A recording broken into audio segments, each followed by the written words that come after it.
EmilyHanhan. This is Audra at home. There is a chance that it's still processing, but I think y'all can hear us and see us. Yes. We're, again, I'm working with Streamlabs, OBS, changing around format, layout, so you'll have to, give us your input as we go. And in case you haven't already, you should subscribe to Audra. You should subscribe to myself. We have a slightly different chat layout, which I may change as we are going right now because I'm trying to make it work. And trying to keep y'all involved in it as well. But I wanted to welcome everyone. Everyone's here now. Honey and Rachel Joy, Jeffrey Henry and Cecily. We have Katie and Tia, Lori, Panther, Isabel, hello. Hello to everyone.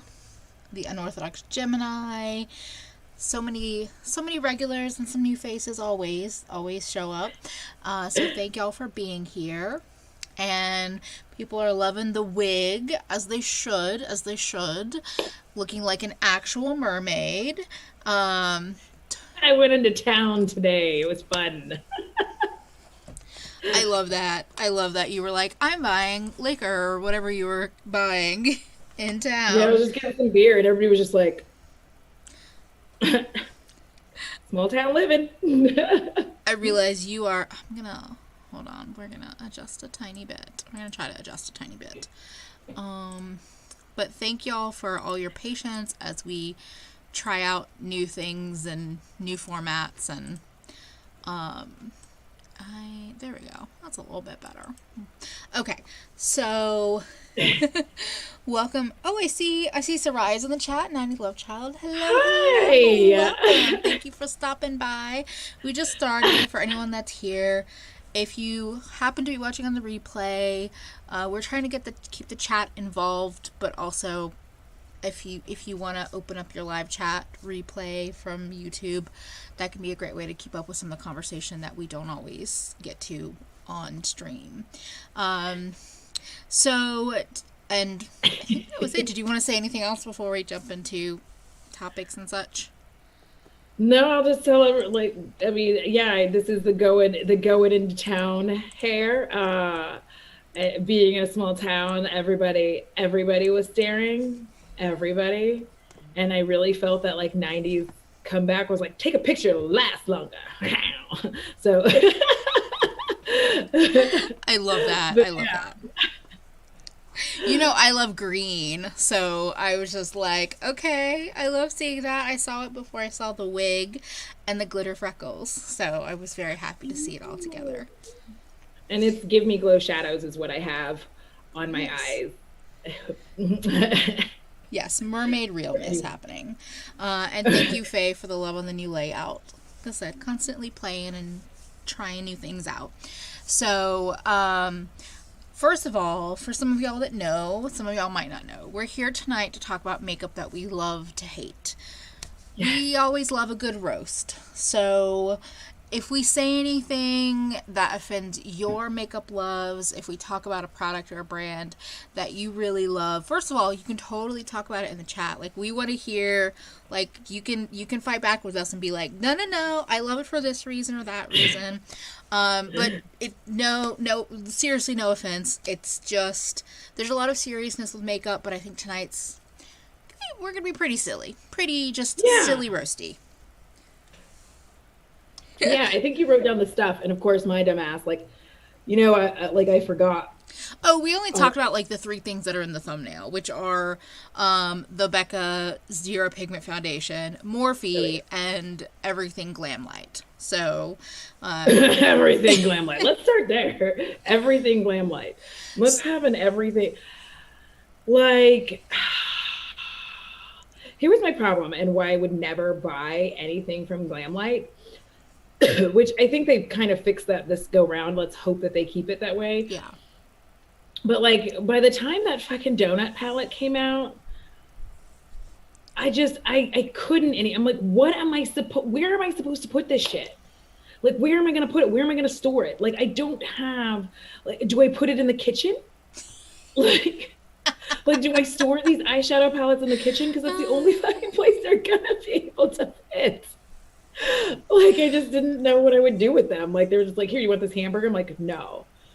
And they're like, how about this donut? No. Do you want a school bus? I don't want any of these The things. Like, the pizza palette, and even the rainbow palette, the paint palette, like, yeah. look gigantic. I actually can grab. So I didn't, like, I was like, oh, they're doing colorful shadows. You know, I'm a single eyeshadow lover because a lot of times palettes are not colorful enough or interesting enough.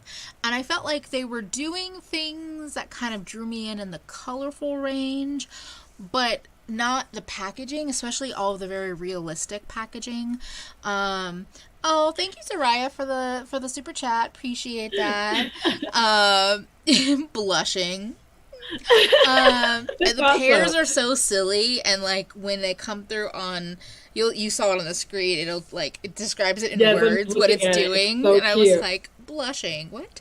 Um, but, you know, I was just like, I'm not into it. I don't like the realistic food. Like, or the, somebody else I was listening to or watching was talking about the salty food. The pizza, the hamburger, the street tacos, all of that. I was like, I'm really good with that. And then the sweet things, like the donut, again, was squishy. The cake palette has, like, these weird, like, it's a slightly weird shape. So yeah, they seemed oversized for no reason. Yeah.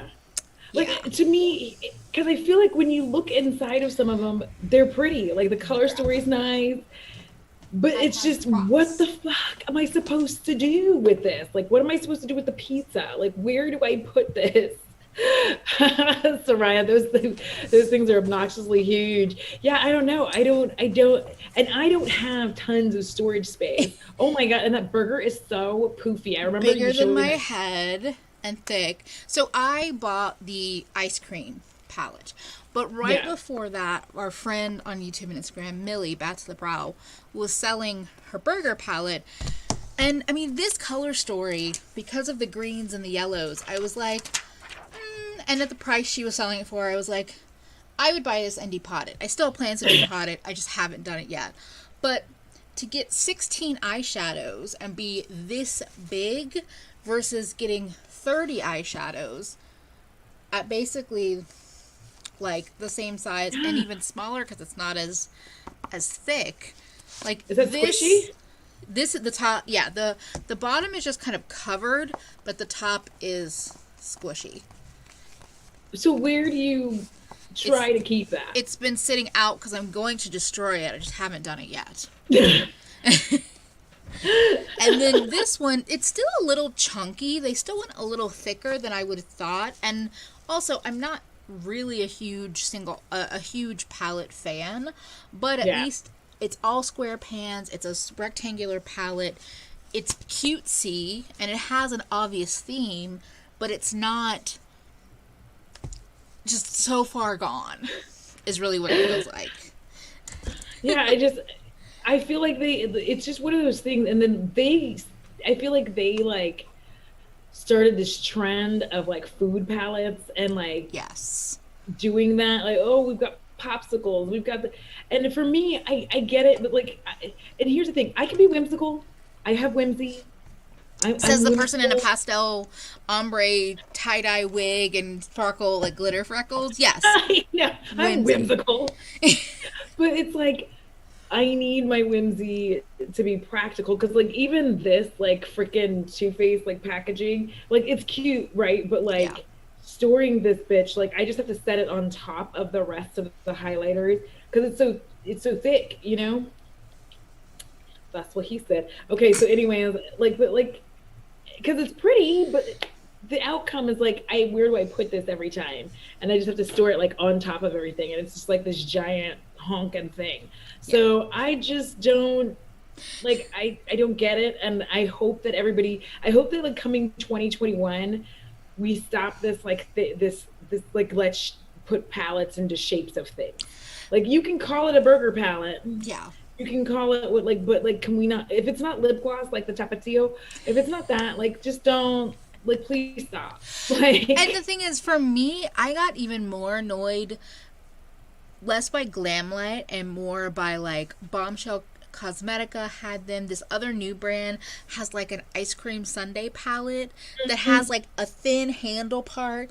And a lot of these brands, not Glamlight, but a lot of these other brands that are doing those palettes, because they're in such weird shapes, there's no hinge. Like, yes, this is an annoying like hinge, but the other ones, the lids are magnetic, so you like slide them and they come completely off. And I'm like, great, I'm going to lose a lid. I'm going to damage it. Something's going to happen to it. Yeah. Why? Because you can't put a hinge on something that's like the shape of, because I have it here, a bottle of hot sauce. or soy sauce on hot sauce. Like, you can't necessarily put a hinge, or it's cheaper to just make a magnetic piece on top. But, yeah. Random side note. Yeah. I'm happy to see that you also just have a bottle of soy sauce out in your house, because so do I. Where I do live streams is where I do work, is where I eat, is where I put on makeup. Not all the time. I have makeup space in the back. But, like, I just have random things, like a shaker of a spice blend that I forgot that I had, that actually Pam Millie sent me. Like, just random. Superbad has the same thing. Freaking random person that I am. But I love that Superbad said that I would lose the lid on day one. I'm like, me too, because y'all don't understand. And here's the thing, I would think that the lid is lost, but it's going to be right in front of me. Like, I was looking for these, and I was like, I can't find my stupid bracelets. They were literally right next to my rings. Yeah. And I walked around and around and around, and I could not find them for 2 days. And every time I took off my rings, I kept taking them off right next to the bracelets. And the worst of it is, I would go, oh, there are my bracelets. Like, every time.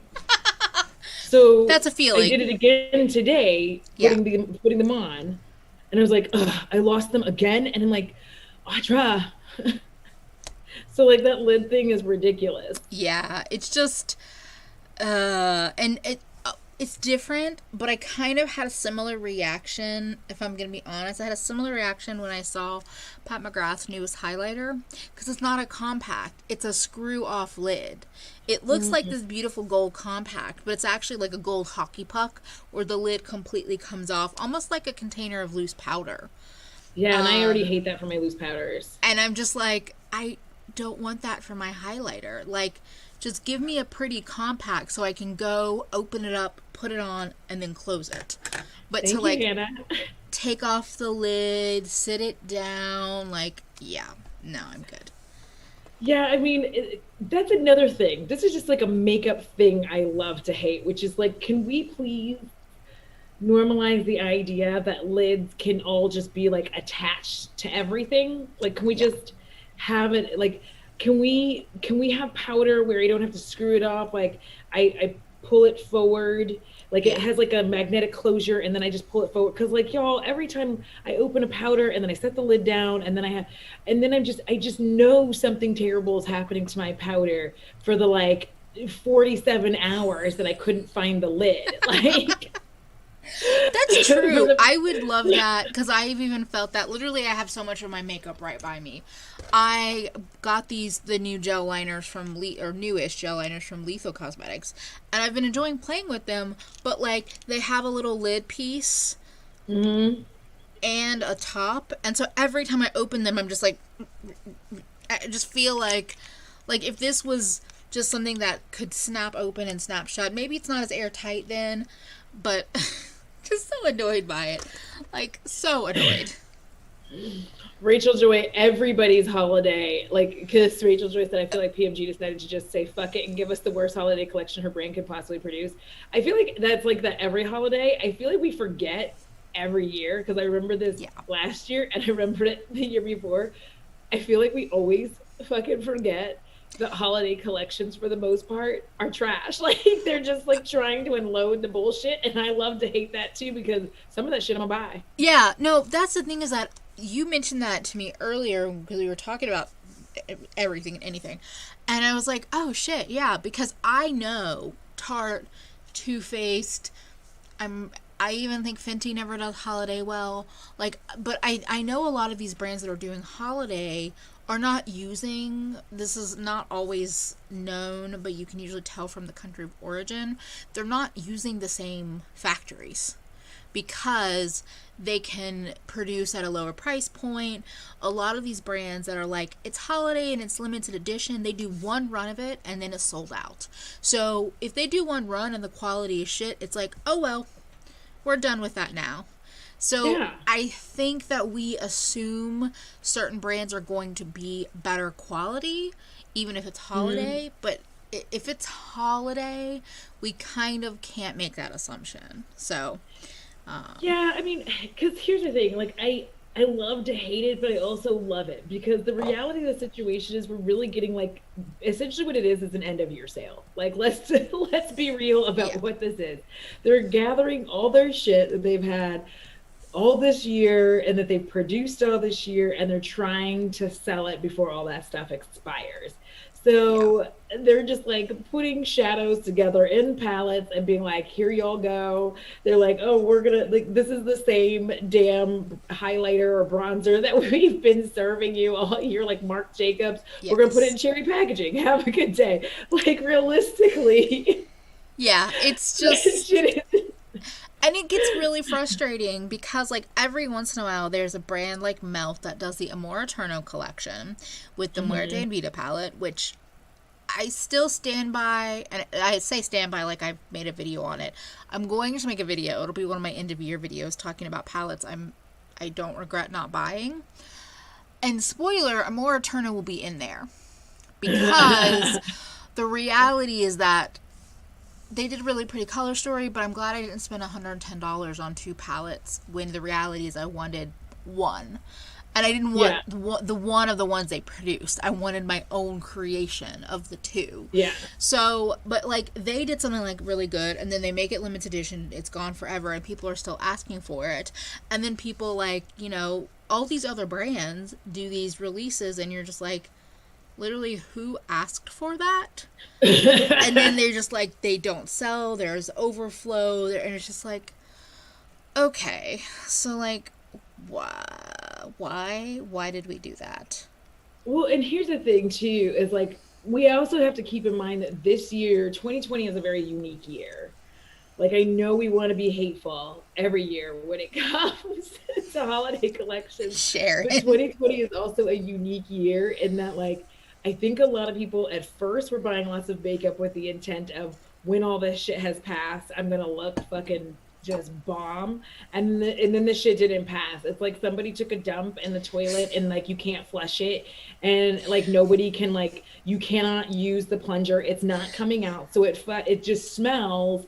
So, like, it's not going anywhere. So then people just started slowing down on buying makeup. Well, all of that makeup that people would have normally purchased, plus people lost their jobs, all of that stuff. Or if they have their job, they reduced income on people or reduced hours.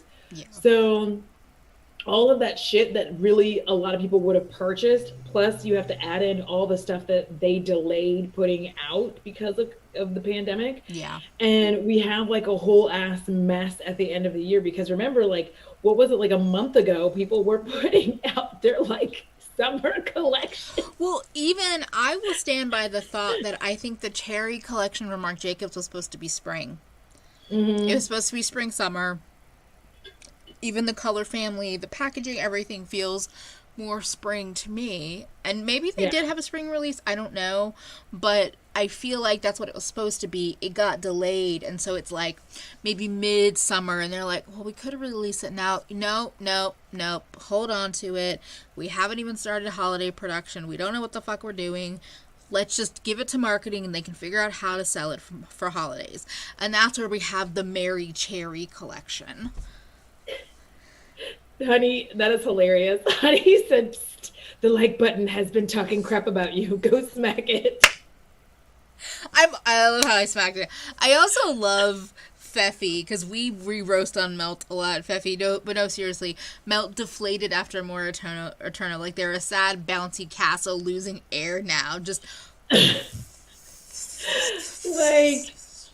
I really don't know what happened. So I feel like, I just feel... did somebody say the indie trichrome? Is that what it's called? You remember my name is like not. My brain just goes bloop. Because if somebody said that, what was that? Oh, the Natasha Denona trichrome feels like spring to me too. Yes, this Soraya. So that's it. That all of the early fall collections were totally festival collections meant for the summer, and like Yeah. that's the thing that like this year is so unique. So I feel like there's a part of us that does have to give these companies like a little bit of a break, even though we love hating it. We do have to give them because like Oh no, I'm there's not gonna give him a break. I'm just not gonna buy it. If it doesn't yeah feel yeah seasonally appropriate for me and I don't really want it, I'm yeah. just like I feel like I'm Nelson laughing over here like ha ha. Because a lot of the stuff that's been released that doesn't feel like it's thematically or seasonally appropriate is also not attractive enough for me to want to buy it. So it's like you kind of failed on two fronts. You got screwed over, and then you just, I mean, they're a business, they're a corporation. Corporations get no breaks, as Kathleen says. Like, Well, he gets no break. I could actually see the Natasha palette as spring summer, but I think that it makes sense as holiday because she's touting it as these triochrome shadows, which only one of them actually looks like a triochrome. The other two special ones look more like duochromes. Just gonna say, yeah, that's just my thoughts on that. Right quick, and this will be like it. What's on my eyes is this. This is my Give Me Glow shadow. So it's this. It is this, which I think is like lime something or whatever, twisty. I can't remember. I'm like twisty, whatever. And then this. And I do have, I think of this one here. And this is the only one that isn't Give Me Glow. And it is the Terra Moon's Cosmetics Green. That is what is on my eyes. Now, let us get back to the hate. I'm sorry. Can I say, I want to hate on the makeup that I love to hate in terms of brands are the highly inconsistent ones. That goes to Melt, that goes to Natasha Denona, the ones that are charging a lot of money and not at all being consistent at the quality level that they release at. Or as Peppy said, Natasha, hey everyone, I invented something new. You're not going to believe it. It's called Multichrome's Denona. And like, I think that Legally Black Beauty Day on Instagram said it really well that like you can like be into the indie stuff and the mainstream. And so like while part of me wants to be like, indies have done it for so long and they do it for so much better, so much of a better price point, blah blah blah blah blah, to be the obnoxious asshole that I am sometimes. I am too. I also realize that hitting the mainstream market is cool and it's good to see. I just really hate how she markets that. The first to the market. And yes, inventing new words. Also, Legal Lipstick says, also, you know, Natasha Denona is new to this because we call them trichromes around here. She's saying triochromes, and it's like... So... What the fuck are you talking about? I just get really frustrated at the brands that are like... that are... Oh...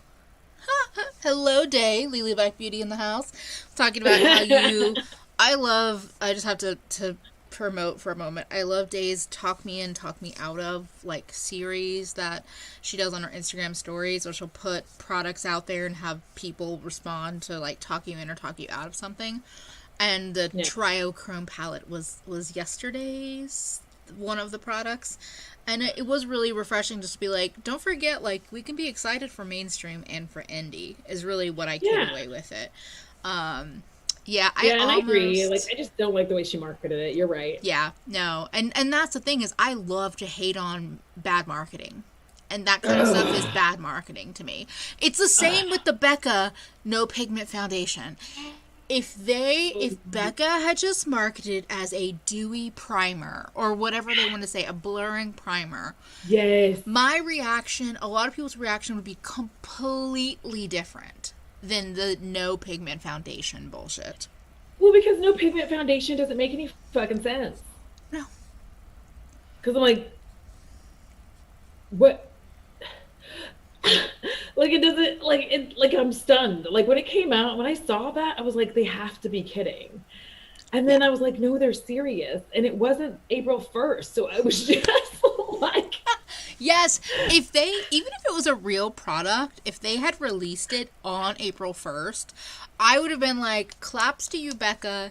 You did something funny, and you're, like, releasing this product. Like, I just...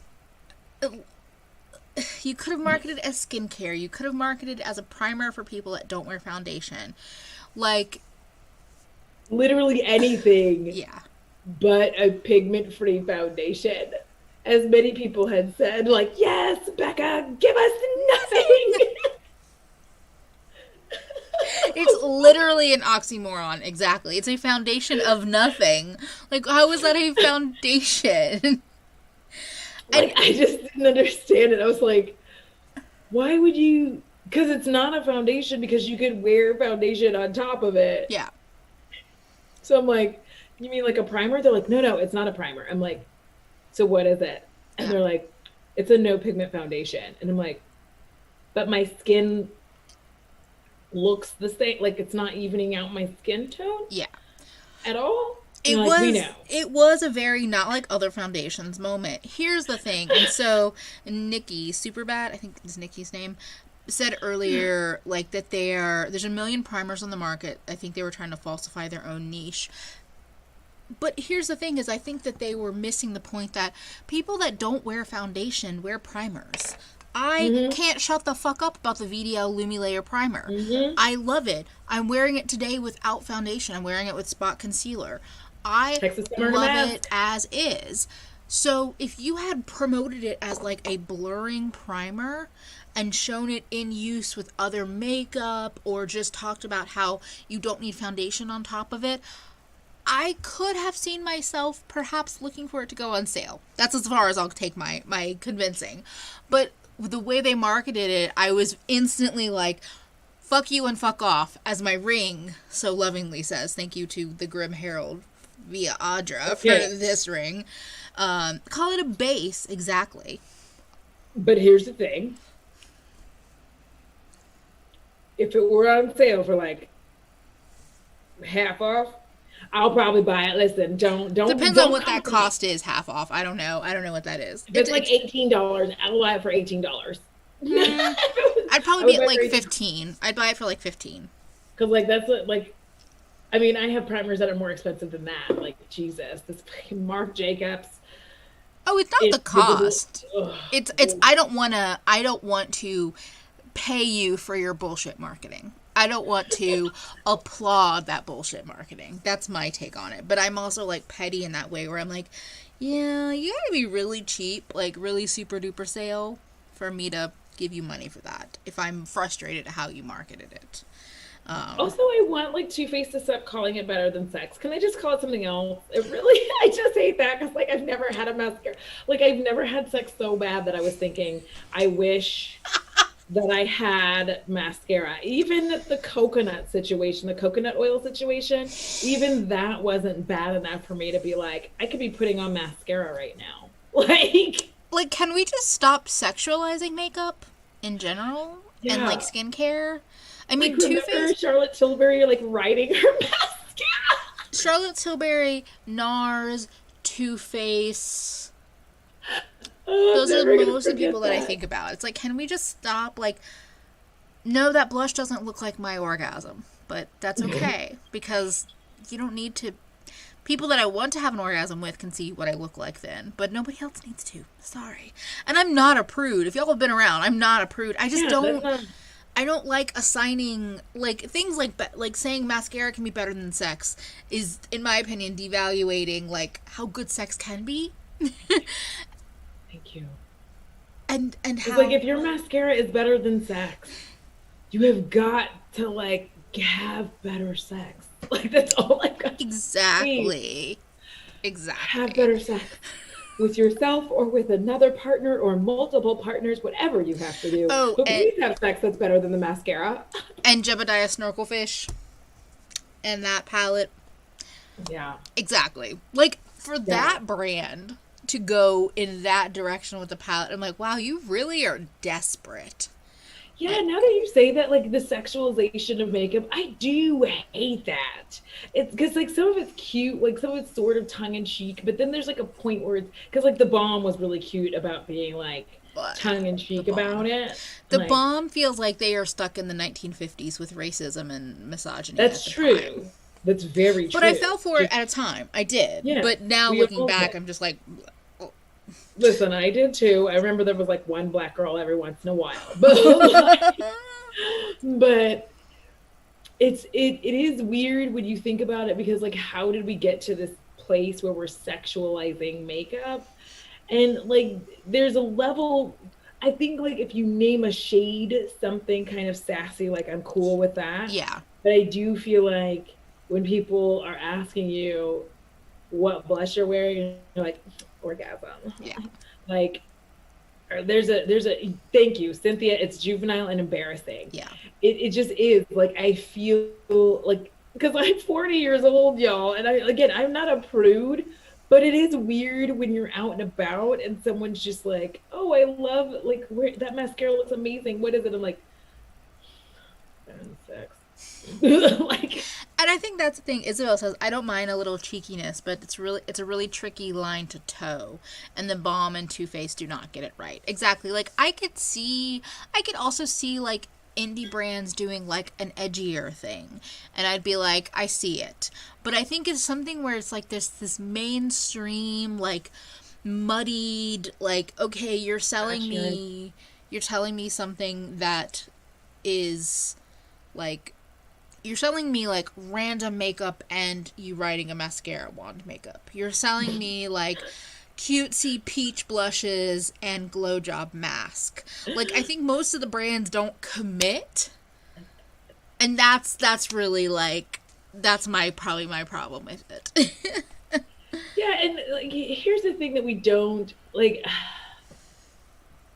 let's be real and be as honest as we can and understand that I might be 40, but like, there's a parent of a 16-year-old Yeah. who doesn't necessarily want to buy their 16-year-old person orgasm blush. Like, they don't, and it's not even that they're prudes. They just don't want to buy that kind of makeup for their person that they birthed or adopted. There's a weirdness to it, right? Like, if I was a parent and I have my 13-year-old fantastic and they are like, I want the little, and I'm like, and I go with them and I'm like, all right, pick out the makeup that you want, little they. And they're like, all right.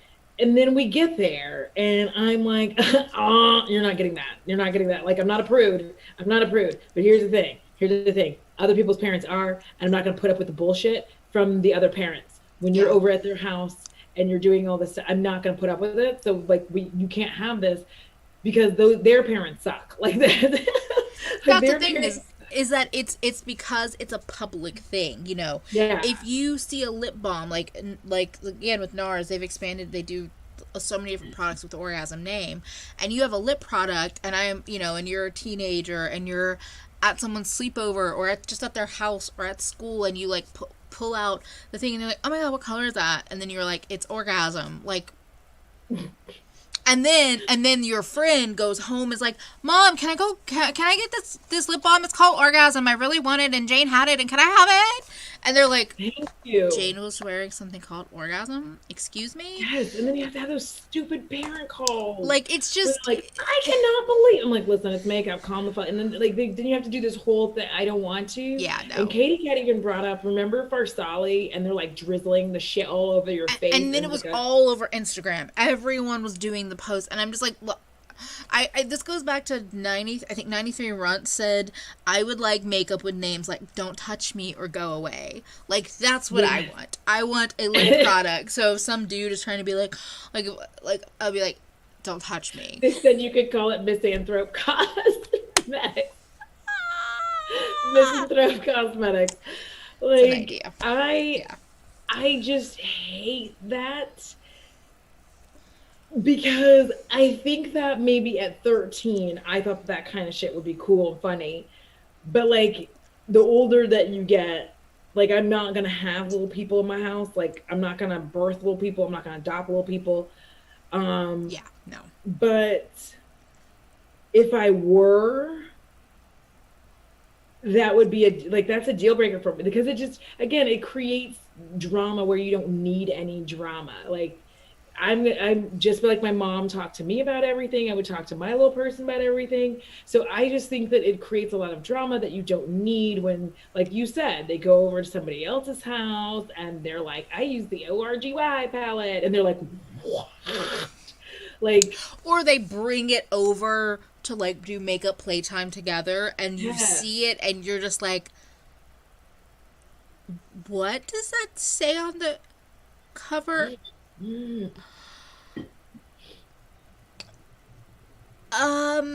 Okay. Like, just, here's the thing, is that I think that this always kind of boils down to, like, when we're talking about sex and kind of sexualization being, in my opinion, misused quite often, it's because it goes hand in hand with the fact that we don't have sex education. We don't have open conversations about sex. We're literally living in a puritanical country. Like, it has lasted.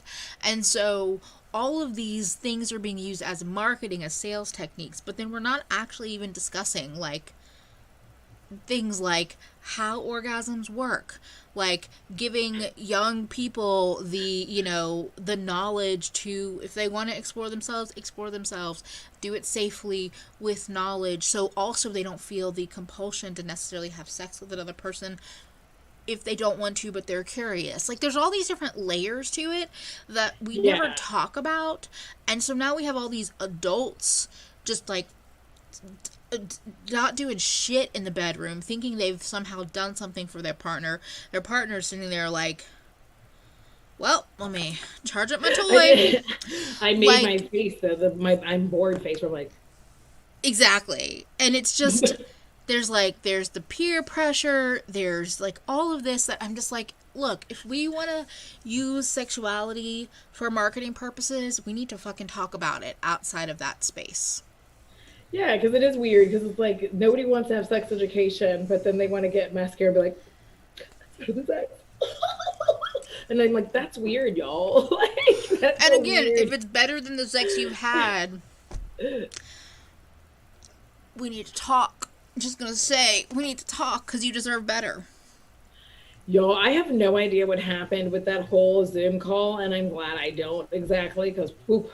I saw a screenshot, and I was like, close my computer. I'm done. I know. I was like, no. No. Like, so yeah. There's so much with marketing that really frustrates me. And that's a big part of it, because it's just like, we don't have these basic conversations that can go so far and that don't have to be awkward or uncomfortable. They can just be open and honest. But yes, Legalistics summed it up perfectly. Sex sells, but also don't talk about it ever. Yes. And like another, like, okay, this is going to sound weird, but I feel like in 2020, like this is the thing that I have begun to hate. And actually you sort of kicked it off, which is, I no longer believe in seasonal makeup. It's 2020. Just put out makeup. Mm-hmm. I feel like we wouldn't have run into such a weird deal with these brands having difficulty with when they started releasing their festival makeup in like damn near midsummer. And if it wasn't for this idea of like specific seasons, and if instead they were like, I'm going to put out some fucking makeup, like done. Instead of like, oh, this is the spring collection. And I'm like, but like, who is really out here? Like, I can only wear this palette in spring because it's a spring palette.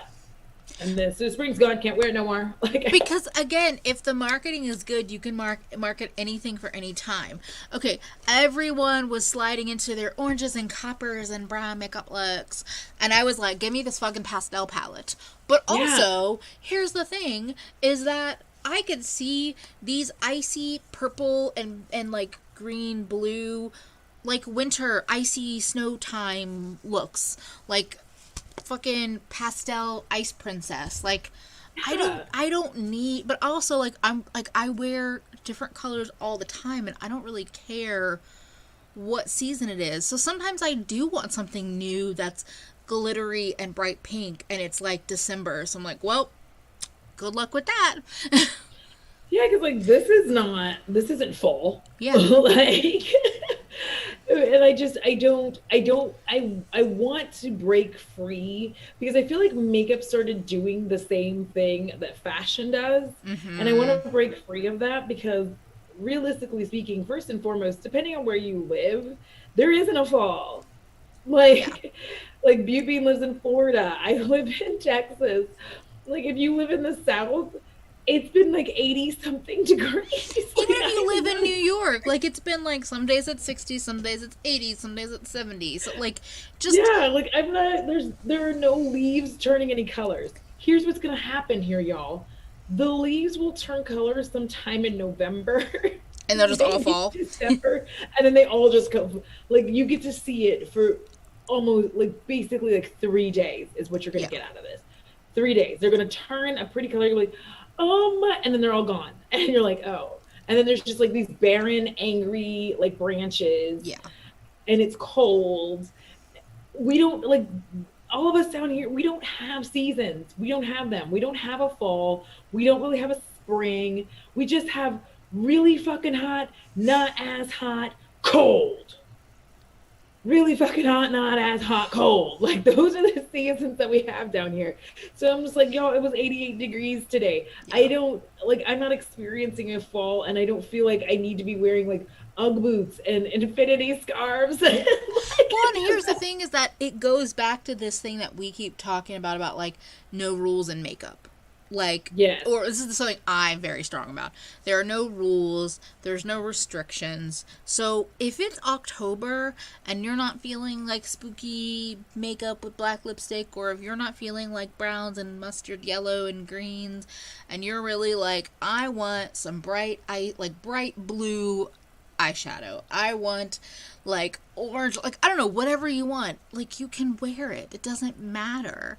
And I feel like if more brands would just like they don't have to release a lot of products all the time, but rather than specifically being like here are fall, like you could just pick color stories that can work around different seasons. Like if you just come out with a compelling color story, if I'm interested, I'm going to buy it.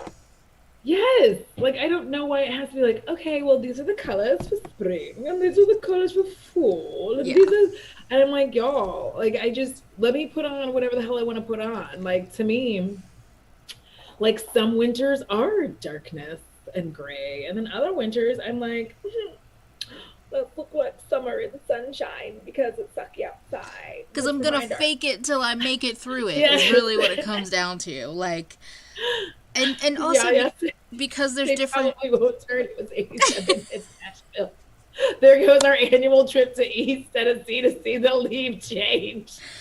And also, like people are in different parts of the world, so I feel Yes. like if you made your releases more seasonless, then people. I mean, then like somebody like Fefi in Chile could be going gaga over the same release I am, and we're in totally different weather, but we're just like it's really pretty. Yeah. I don't. Exactly. Like Kathleen said, also, we should remember that beauty is global. It's warm here, Yeah. cool somewhere else, so seasonal is too often North American centric. Yes. And even worse, it's like, y'all know I live in Texas. So here's the thing, this is a fashion thing, and I'm going to I'll relate it. But the problem here is they will start putting out bathing suits here the same time that they start putting out bathing suits everywhere, right? Like spring break time, all of that. And then because other places summers are ending, they like start pulling bathing suits from in store here. The problem is they do that in like July, like June, July. And in Texas, it's going to be summer through parts of October. Yeah. So like people are still getting bathing suits, and it really sucks when you can't find anything in store all of a sudden because they're like, oh no, it's bathing suit season is over. And I'm like, but it's not. It's over in like fucking New York. It's over. Well, it's not even just Texas. It's just fashion works so far ahead.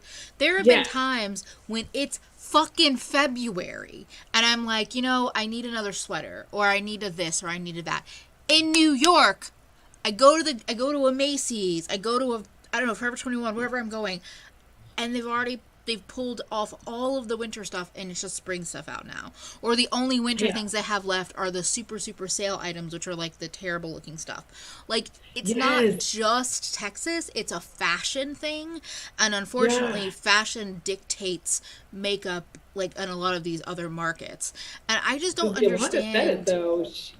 She said it best when she said, sorry for I didn't mean to interrupt, but I want to throw that in there. She said the seasonal release is a construct just to separate us from money. Well, and somebody else said earlier that basically seasonal theme releases are a fallback for when you don't have good ideas. It's all about money. You don't have good ideas, so you're like, fuck it, we'll make something autumnal, we'll release it, we'll make the money, because people are just like, it's a new thing and it's a new season, yeah. And it's just like, you could just release cool makeup and cool clothing. And like, I in particular think with the way that internet shopping has gone, I don't understand why more maybe they are and I'm just not noticing it, but I feel like I don't understand why more brands aren't following that thing. So I can get a sweater in June if I need it. I can get a jacket in August or like in May if I need it, or I can get a bathing suit in January. Like, again, it's very North American centric. It's very like very focused on those seasons when, I mean, before the pandemic, we're traveling, we're going to different places. Maybe we live in a place that's really warm and we have to go visit family in, I don't know, North Dakota. And now we're fucked because we don't have winter things in time. Oh, yeah, because, like, when you're talking about, like, seasons and getting rid of the stuff, like, Texas is, like, especially North Texas is really weird because right now, all the way through, like, January, parts of January, it's going to be, like, off and on, warm, cold, right? Then somewhere in, like, mid-February through March, it can be, like, balls cold. Yeah. But you know what else is happening in that time? They're removing winter clothing from the stores, and we're like, no, it just got cold. Like, we've been wearing tank tops, so, like, let us get jackets. Yes. And then we have to, like, order all of our shit online. So I feel like you're losing money in that. So it just, it's weird. And I'm with Abby. Half of my fall winter clothes are summer dresses and shirts with leggings or heavier pants. Like, leggings or tights. Once I found there's a brand called Snag Tights that does tights at all different size ranges in all different colors. And they don't do the control top bullshit. It's just comfy tights. Like, once I found them last year, and I'm just like, okay, I'll just continue doing what I always do, which is wear my summer dress with some layers. Like, but control top is like the devil, by the way. Yes. I don't know how people wear a control top. No. Because it feels like my insides are being crushed. Like, literally. Yeah, seasonal is my stomach is being crushed up to my ribs. And Tia put it well. Seasonal is a holdover from before we lived in a digital age, when the in-store shopping was the only shopping. Yeah. But even then, I still was, like, frustrated at how early the fashions would change. When you're just like, okay, but I'm like, it's still winter here. Yeah, like, I still need layers that are not thin cotton or distressed this or that. Yeah, I love spring, summer clothing, generally speaking. If you're going to release seasonal clothing, like, that's the kind of stuff that I love. So I'm just like, I'll just layer it up. It's fine. It's close enough to fall, winter. But yeah, I just get so annoyed by seasonality because, again, it's a way to get us to spend the money. It's a way to get us to think we need things that we don't. Like, I don't need another pumpkin spice palette. Just because it's October. Like, I'm good. So then I have another thing for you. Yeah. Makeup I love to hate. Influencer collabs. Now listen. I want to buy some of them. Some of them I want to buy. Some of them I already have. But, like, we all secretly love hating an influencer collab. Because, like, as soon as the collab is announced, before they even tell us what it looks like, we're like, I hope it doesn't look like shit. Like, that's our first. I hope it's not crap. Like, we don't even give anybody the benefit of the doubt. We're literally, like, waiting for people to fuck up. We're like, oh, I hope it doesn't look like shit. I hope the formula isn't crap. I'm glad they announced this. I hope it's not trash. Like. Also, I just want to quickly agree with Honey, just to step No, go back to ahead. seasonality. Frustrated with how soon they are pushing Christmas. Let us have Halloween. Let us have Thanksgiving. I know Thanksgiving is a bullshit holiday from colonizers, but we can celebrate the concept without celebrating the history. But Yes. I get You can call it so tired about how early Christmas comes out. Okay, but yes, influencer collabs, I feel like we always assume the worst because we've seen so many terrible influencer we collabs. have. So we have to sit there being like, bracing ourselves, like, I hope it's not shit, because 8 out of 10 times it is. Yes, because here's the thing. I want to love an influencer collab. I do actually. Even if it's influencers I don't necessarily like. Yep. That's a fact. Like, because here's the thing, when they succeed in a way, it's like I can succeed. Mm-hmm. Like and so I'm like, all right. But when it comes out, I'm like, it's garbage. Like, like for instance, nobody come for me. Nobody come for me. But I feel like when RBK came out with her dual-sided palette, I was like, that's cool. You know, like I wasn't going to buy it because there was a whole other side of the palette I knew I wasn't going to use. But then I feel like other people, like Noriel, came out with a duality palette. It was still all in one thing, but it was like and I felt like this has already been done. So like if I had purchased the RBK, I wouldn't purchase this one because I'd be like, that idea is already like, I know that y'all couldn't have possibly known Yeah. that you were doing the same thing, but it's too late now. It's almost like y'all might want to start talking to each other when you have some shit going. And maybe they did. Except that doesn't work because then people will steal ideas and then you're fucked. They so. are thieves. Yeah. Some people are thieves. But both of those, I'm going to name it, Nikki Tutorials and RBK, I'm just like, meh. Both of them, like, I just feel like, okay, Yolanda actually has a good pumpkin spice idea. Wouldn't it be great if there was a pumpkin spice palette that actually looked like pumpkin spice? A deep red brown shimmer, a mid-tone copper brown, a brown orange red floppy multichrome, flippy floppy multichrome. Like, I would love to see a pumpkin spice palette that was actually rich and deep. Like, I wouldn't want it, but I could see it, and I feel like a six pan, like rich pumpkin spice palette could actually see being really gorgeous and like a nice little addition to the industry. But yeah, I have to agree with Soraya that the Smoky Glow Midas Cosmetics was the best influencer collab. I feel like, I feel like Midas seems to have a good handle on it. Like I don't have Bee Beans yet, but I feel like they have a good handle on like who the influencer is and what they are creating. And this isn't a slight to any creator. I just feel like if you are going to collaborate with a brand, my overall feeling is like if I collaborated with a brand right now that I had issues with or had like kind of been like, their quality is like hit and miss, like and then I was doing a collab with them, like obviously yes, it's for the money. Don't even come for me on that. But like also, I think it creates like a little bit of distrust where you're like, I thought you didn't really like jive. Like I thought you like it's hit or miss, and now here you are with it. Like if I came out tomorrow and was like, oh my gosh, everybody listen, I have a collab coming out with ColourPop, like y'all would be on my neck. Same. You would just be like, you talk so much shit about ColourPop, and like now here you are with a collab.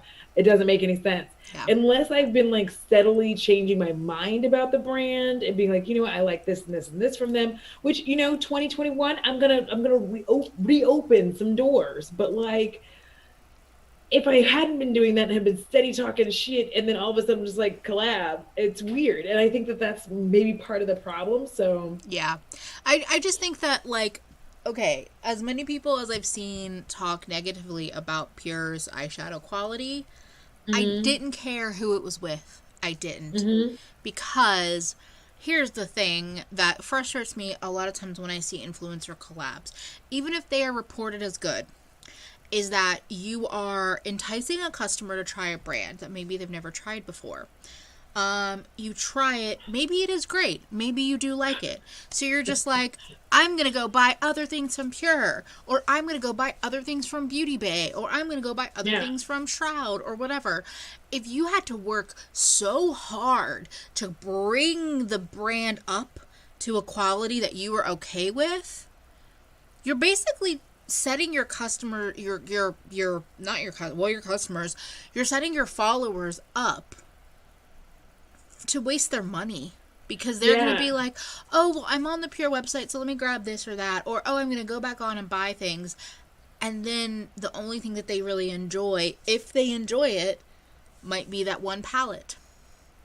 And that feels really fucked up. You've basically been like, well, yeah, I know I gained your trust, and you just wasted your money, but I got my money, so I'm okay with that. Like, oh, the Jaclyn palette is bae. Like, y'all talking about it. The Jaclyn palette is fucking bae. Yeah.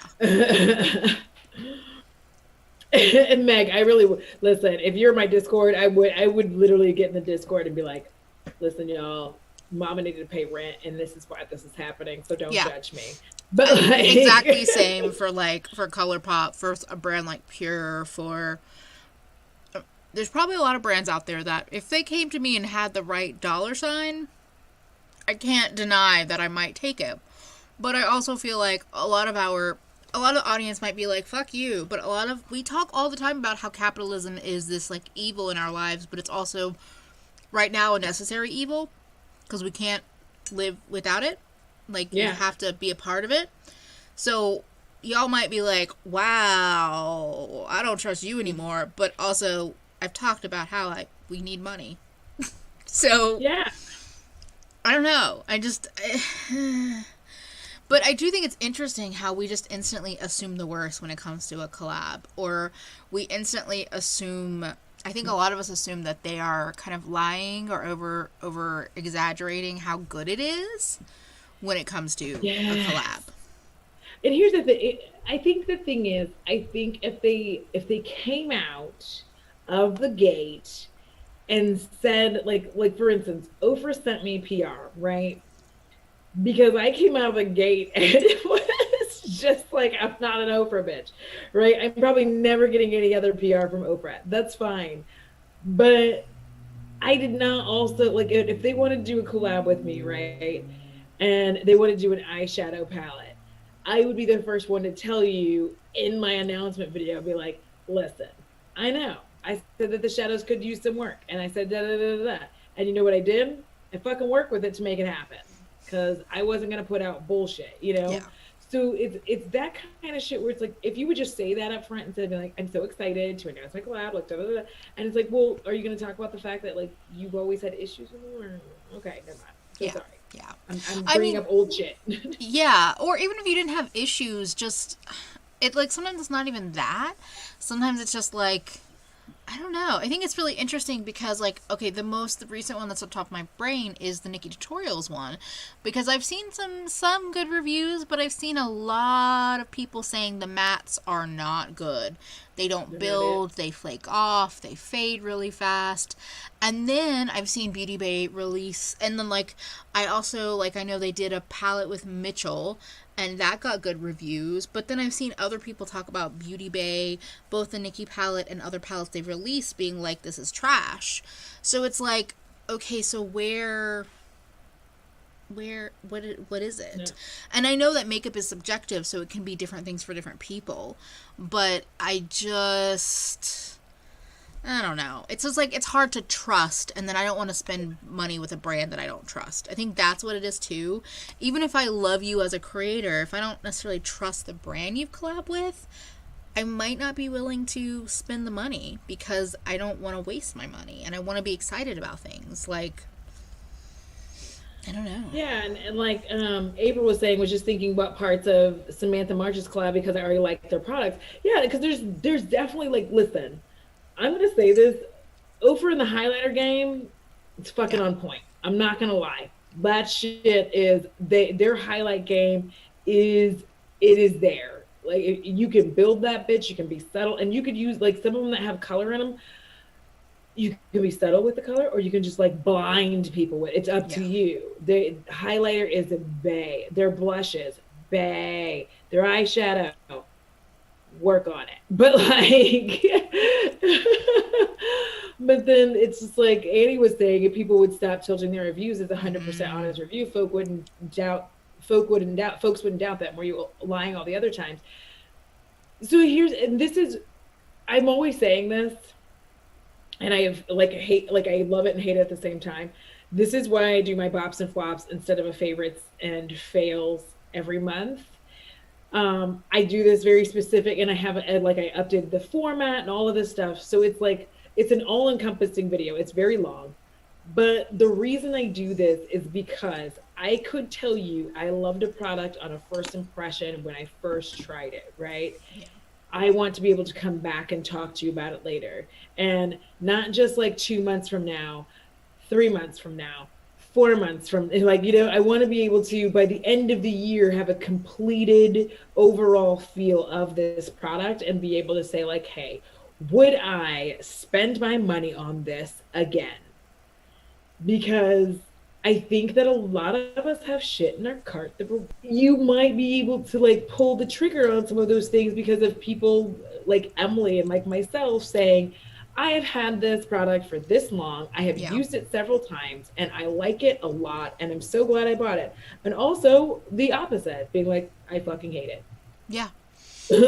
like I have a plan because I've mentioned it. Did I mention it in the last live stream? I don't know. But I've mentioned it in video that I'm trying to do Vlogmas this year or whatever I'm going to name it. And one of the videos, and so I've been thinking about videos to do during that time. And one of the videos that I want to do is kind of a roundup of cream products I've tried this year.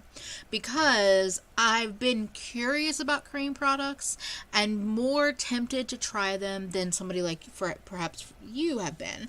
But I've also tried some things that have gotten a lot of raves from people that I trust and love, and from people in the Discord and whatever, and I've tried it, and like, so I have a couple of products right now where I'm like, I've tried them a couple of times, and I'm like, I don't get the hype, and I'm like, am I doing missing something? And I know from things I purchased over the year, and including like that most recent sale. What? Whenever talk about this stupid Mario Badescu facial spray and it's just stinky water. But yeah, like I literally just got my Sephora friends and family order in, and there's like 2 different cream products that are going to go in the pile, and we're going to talk about it, and I'm going to have them at least for 2 months, some of them much longer, and just do a roundup of like, because most of the things are YouTube maybe buy it, meaning friends on YouTube or videos on YouTube, and just talking through like, also I don't mind the Mario Badescu, the aloe cucumber one that you have, but I have the rose one, and I bought it, I think it was a mistake. I knew I didn't like rose, but like I was like, it's probably not that bad, and I'm just like, this to me, it smells moldy, and I think it's because I just don't like the smell of it. Just smells like cucumber and green tea together. I like cucumber. I hate rose, so that's why I think I don't like the things together. Yeah. Somebody says that water's stinky. Y'all are so funny. I'm just like, okay, very stinky.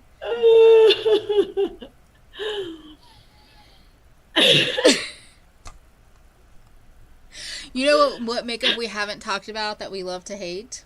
Ooh, what? That dreaded M word, Morphe. Morphe.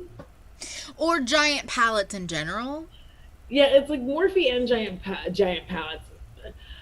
I don't understand the need for a 35-pan palette. Particularly when it's all neutrals. Like, someone in the chat, I need help. Yeah. Understanding why you need. Oh my god, can't just ruin my life. Oh, you need 35,000. Because they've literally released 35,000 of the same browns in different palettes. Like my question, okay, because I get it. I like a small curated palette. I want to hear from those who like a ginormous palette. Don't be shy. You will Yeah. not be judged. I just want to understand why. Yeah. Oh, and like ColourPop is doing the same thing. They just released a new cool tone palette that's like 30 or 35 shades.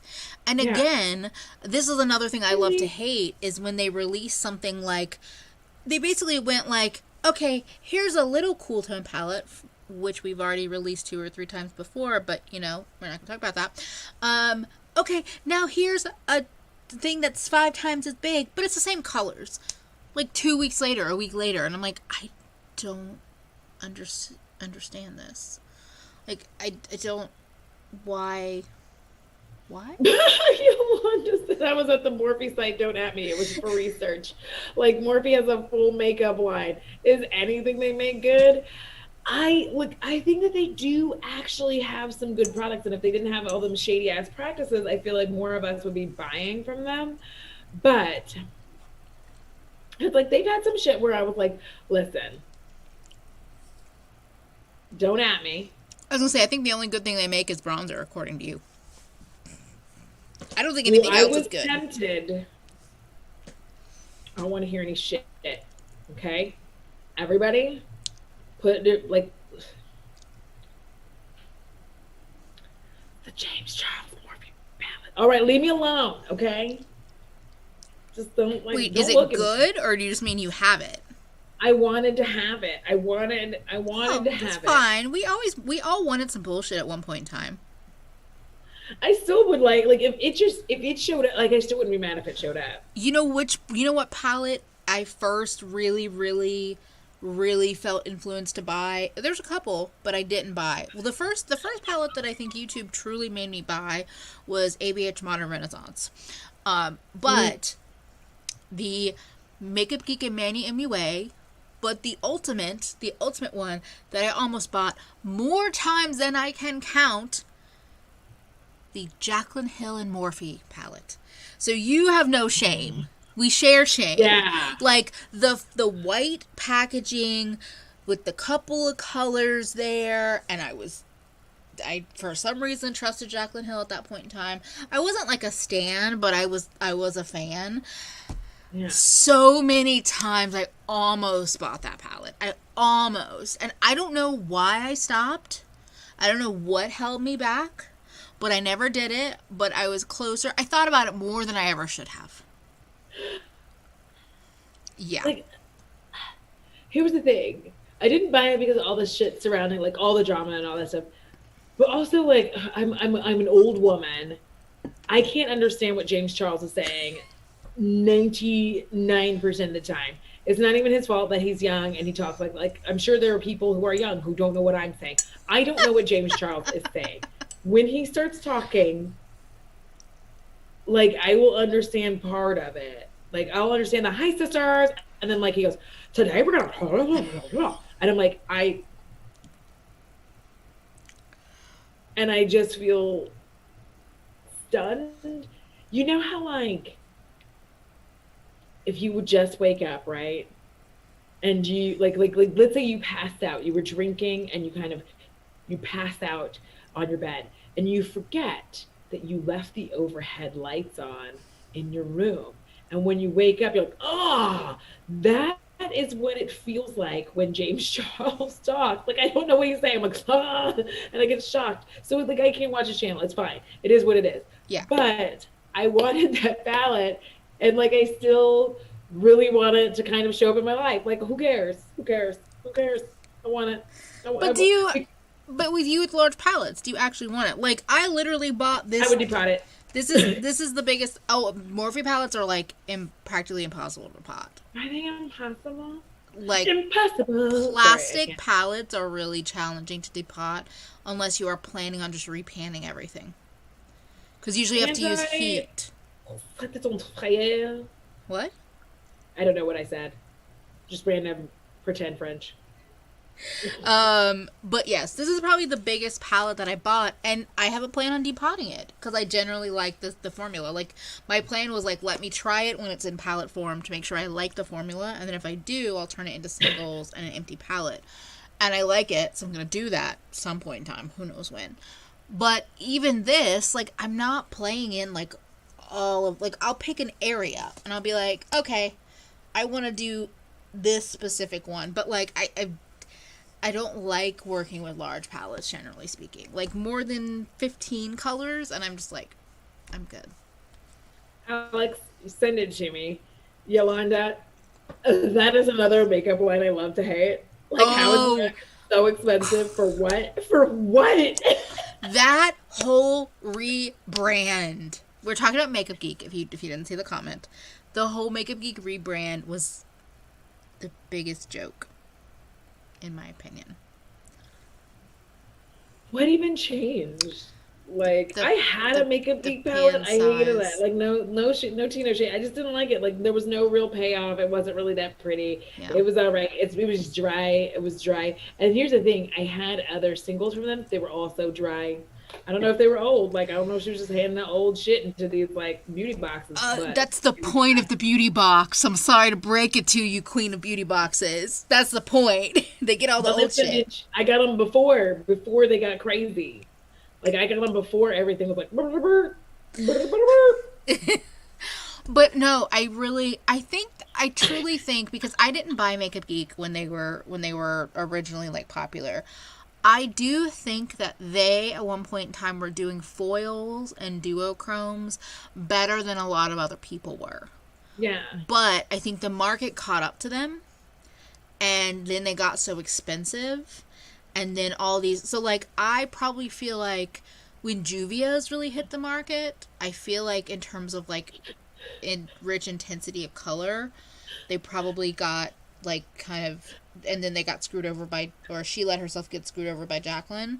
And now I'm just like, no. I'm so sorry. I'm, like, dying. Tell me.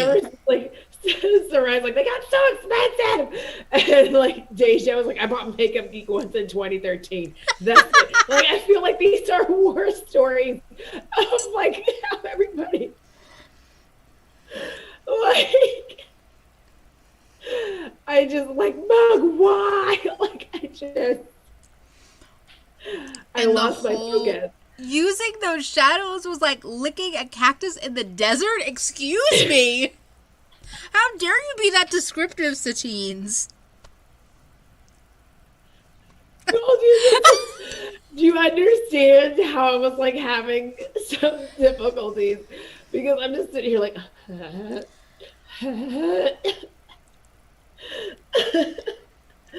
Like, Alex, and the fact that Mug really thought they were fucking up the game with 5 versions of the same color each. With 1 shimmer each. I'm sorry. How dare you look at the market?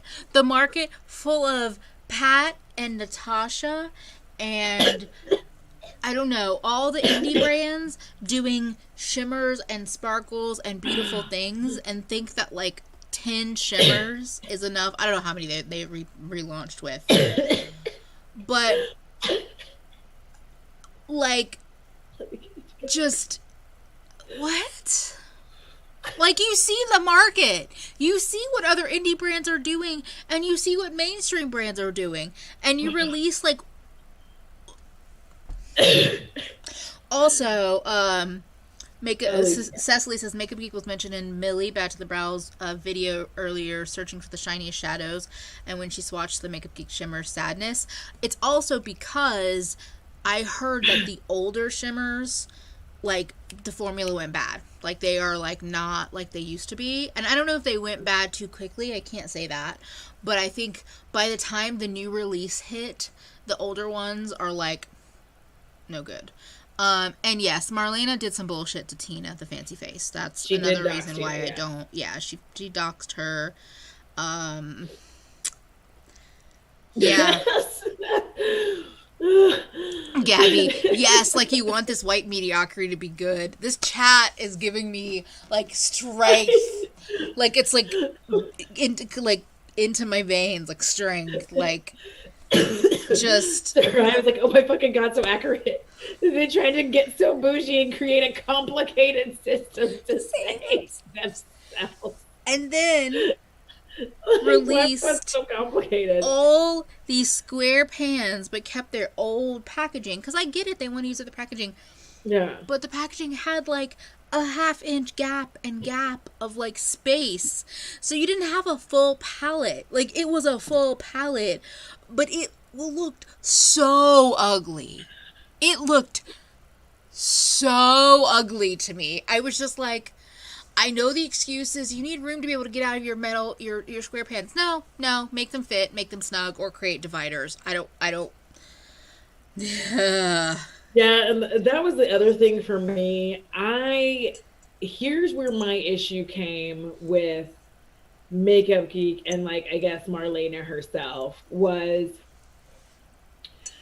I feel like because like we found out about undisclosed like sponsorships, whatever, and I feel like just as people were starting to gain this trust when she threw out that like $30,000 number in her like I'm fucking not I'm done 60,000.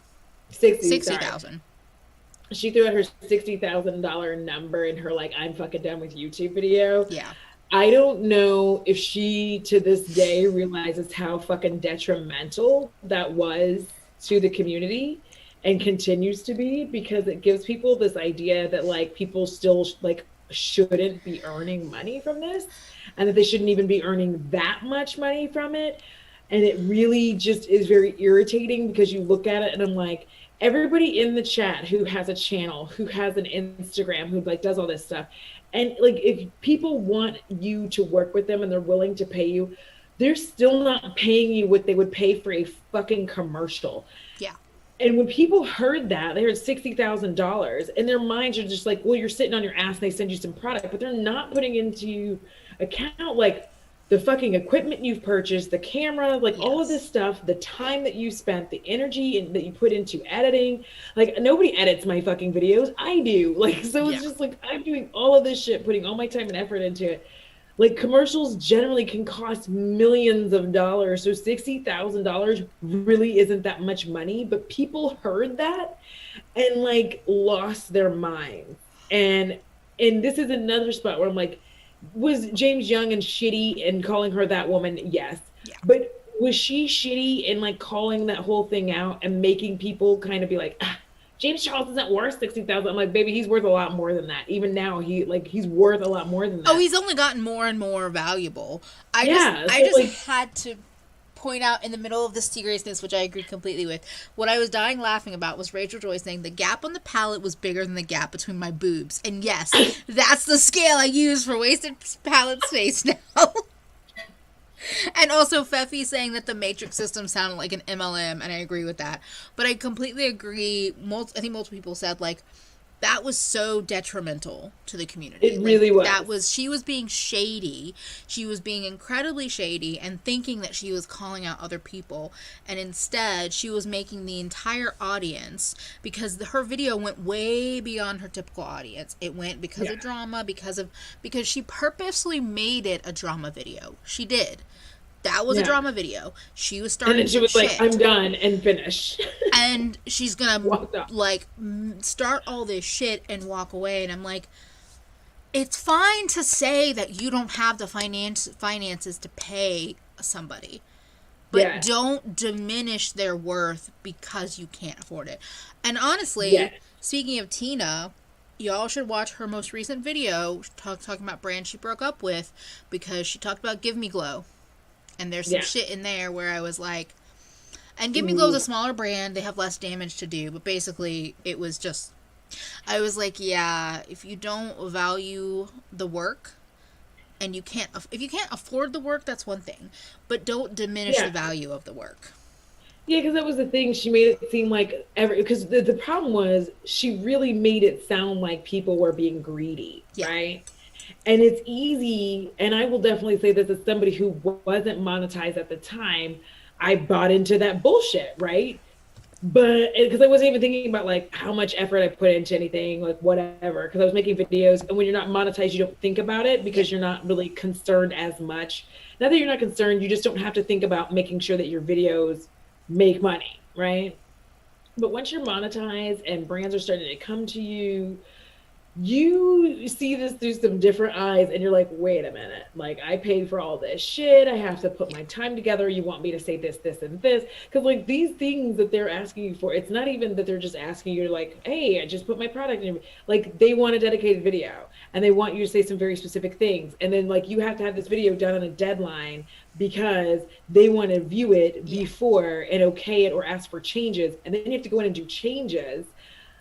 So all of that as like a one, like for me, I'm a one person operation. If James even had 5 other people with him, it doesn't matter. The point is diminishing the worth and the value of the people who do this was detrimental to it altogether, whether it's the beauty sphere, whether it's gaming, whether it's being into horror. It devalues what people do, because people just think they can sit here, oh, I can just sit and like fucking turn on a camera, it's fucking awesome. But it's like, it's not that easy, and you have to buy good shit because apparently people don't want to watch you and like 780 like well, and this goes to a video you did this week talking about like the bullshit that gets pushed onto creators in terms of like, well, you can't take ads, you can't take sponsorships, and you can't take PR, and you can't put too many ads in your video.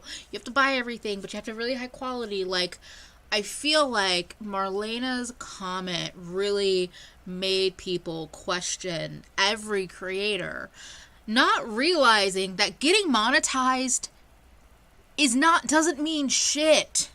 Yes. Getting monetized means, like, on a good month for a channel with under 3,000 subscribers, on a very good month, I'll get paid out for that month. That means $100. To get that kind of payout, I need to be making at least 4 videos, maybe 6 videos, at least. Basically, it turns out at most, I'm paying myself $25 for a video. And typically videos will take me at least 8 hours between filming and editing, because I'm a slow-ass editor. So I'm getting paid $3 an hour. And that doesn't include the cost of all the products. So Marlena talking about how 60K this and blah, blah, blah, it did so much damage, because all of a sudden everyone thought that all creators were making bank.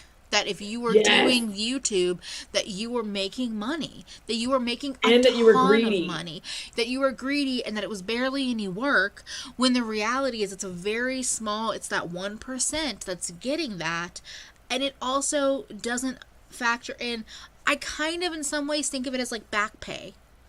If you got $60,000 for a video that was an advertisement, even if you did it by yourself, and even if it ended up being like $10,000 an hour from the way that you did it, because you were fast and good at this, that is fucking back pay for all of the videos that you did for free. So, to get with Kathleen right quick, because we were just talking about this earlier and I wouldn't have interrupted with this. Kathleen said, sorry to be off topic. Can we roast Scott Barnes for 1 second? He is a big fat just no with his new palette. Yes. Okay, here's my problem. This is a makeup thing that I love to hate, and probably just hate, which is like, I don't give a fuck that you're a makeup artist. I'm just gonna say it. I don't care. Same. I don't care. Here's why I don't care. I've never paid attention to you a minute in my life, because I'm not a makeup artist. I'm a makeup enthusiast. So I don't give a fuck who you did makeup for. I don't give a fuck who you did makeup for, right? So since I don't care, when you come out with a brand and you come out at luxury prices, I also don't care. Like, I'm like, what the fuck are you doing, bro? Like, I don't, and they're like, no, like he did Jennifer Lopez's makeup. I'm like, so? I truly give no fucks. Like, I'm literally sitting there like, I don't care. Like, I don't know who he is. I've never, and they're like, well, you've seen his work on Jennifer. I'm like, but which one? Which photo of Jennifer Lopez? Which one is it? I want to know precisely which look it was, because not all of her looks were fire, bitch. So I need to know.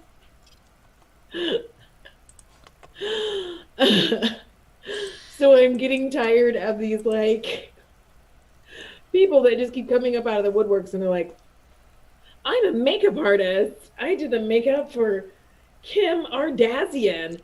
And I'm like, I deliberately left off the K. But like, yeah, like Scott Barnes, makeup by Mario. Is Norvina a makeup artist? I don't know. I don't even know. Like, I don't care. the Scott Barnes palette is like a perfect example of makeup I love to hate, because he gave us nothing and is charging $120. And he's so creepy. I've said Alex, you almost ruined my day. I said it multiple times. I'll say it on stream. I'll probably say it in a video one day. I would never leave my drink around Scott Barnes. And every woman or overly tanned uncle vibes or non-binary person in the chat understands what that means. Or probably most people understand what that means, but whatever. But I will not leave my drink unprotected around that person if I ever were to spend time with him, which please, God, no. And I just, like, the way he talked about the products in the listing, because I looked at it on his actual site, we roasted that palette. The way the photos that he offered, the 3 eye looks that he offered, were the most basic. And he's sitting there, like, $120. presenting it like it's like a thing of God that God made, and it's nothing. Because you know how, like, Tony was sharing, did you see that video that Tony shared of a dude getting, like, a weave beard? And, like, I feel like I didn't watch it, but I saw a screenshot and I was like, I'm good. Like, the whole thing is just very, like, South Beach. Like, I just don't understand. I don't understand where he comes off. Like, I don't, and I'm going to say this over and over and over. Yes, is there a difference between a makeup artist and a makeup enthusiast? Yes, that's why I bring this up, because I am a makeup enthusiast. I am not a makeup artist, and therefore a brand from Scott Barnes means fucking nothing to me, because exactly. I just enjoy makeup. So to me, Scott Barnes came out of, like, Tati's house and left field, and I'm supposed to, like, be excited and pay this much money. No. Exactly. Like, Wayne Goss is on YouTube, boy, if you don't get down. And notice how all of these makeup artists with brands are men, as 93 Runs said. Yeah. I forgot about Wayne Goss. We have Scott Barnes. We have Patrick Ta. Like, just... why? And I'm just supposed to, like, want to buy it. Like, everyone's like, oh, but, like, Wayne Goss has been on YouTube. I'm like, I don't give a fuck. I don't understand why his shit's so expensive. Like, I don't care. Like that's my problem. I don't care. I don't even care about the price point, because you can choose to have whatever price point you want. It's more of, I don't give a fuck about him at all. Yeah. His makeup doesn't inspire me. His makeup doesn't interest me.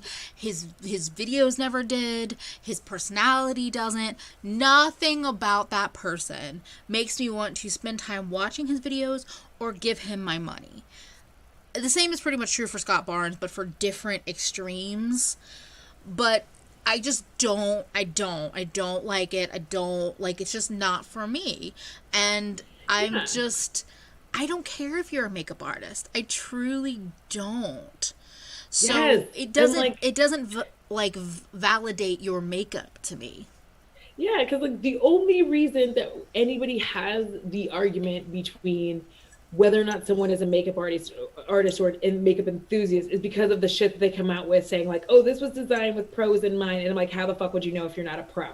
Right? Like, that's the kind of stuff where I'm like, don't say that shit if that's not what you do for a living. Like, if that's not what you do, then I don't want you having, like, your pro palette. It's stupid.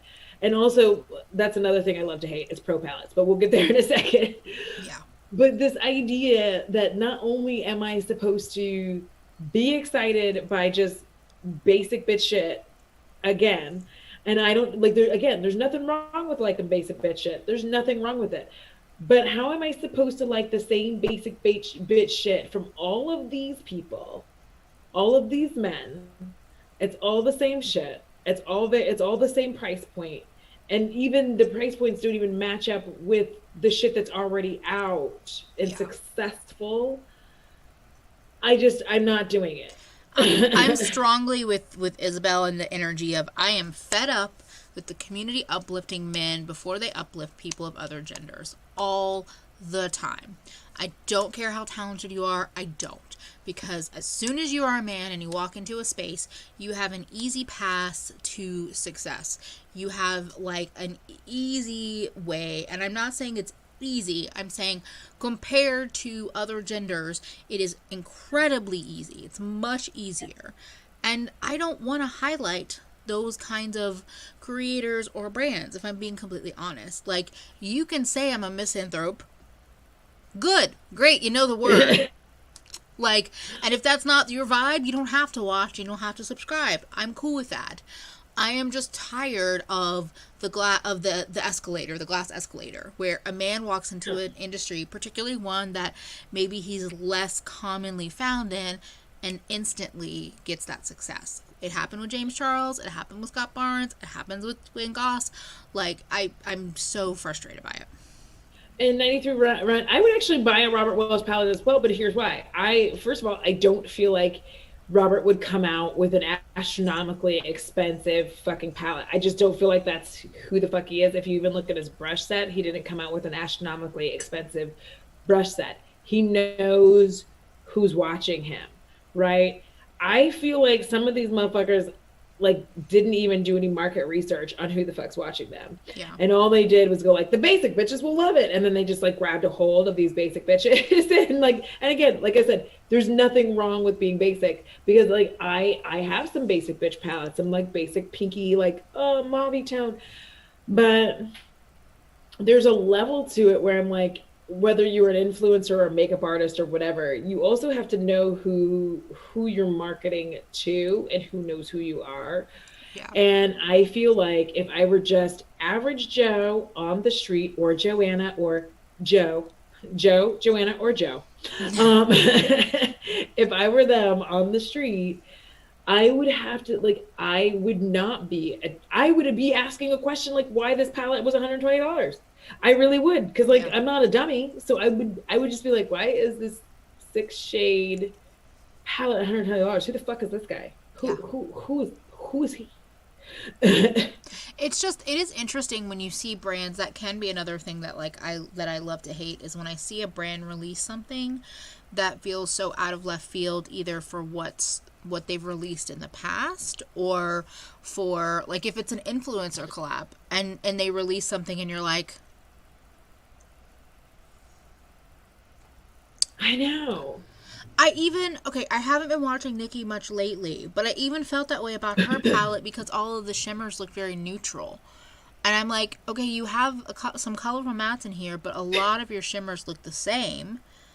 And they all look very neutral, and it just didn't feel like what I would expect from her. But I also hadn't watched her in a while, but I knew her as like the person that introduced me to Juvia's Place. So it was instantly like, I don't really want to spend the money, even if it did kind of draw me in, because it doesn't feel like her. Yeah. I mean, and Irene's like smacking it out of the park with people throw a black in a palette and be like, look, there's your depth. Yeah. You can darken the other shadows with it. It just... Yeah, like that, the fact that according to Wayne Goss, he's going to put a black in every palette, and I'm just like, great, you've pretty much told me that I don't want to buy any of your palettes. Yeah, that's also like, that is such a bad move, because like I know so many people love to like, this is another one too, people love to like talk shit on mirrors being in every palette. And I disagree. You and I have talked about that. Yes. I disagree with the way people talk shit about like, well, every palette doesn't need a mirror. Incorrect.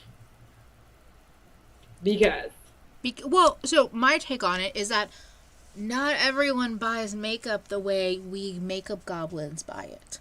So we might have 40 palettes in our collection. We might have 100 palettes in a collection. I don't fucking know. I feel like a lot of people might have 2, 3, 4, 10 palettes in their collection.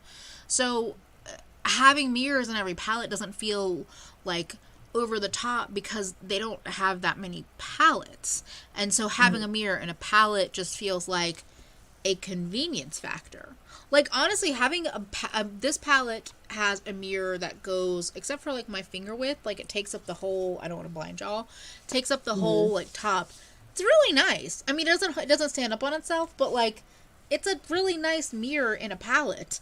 So if this didn't have that mirror, now that it has it, I'm pretty happy it does. And it would feel weird having a palette this big and having that space just be cardboard.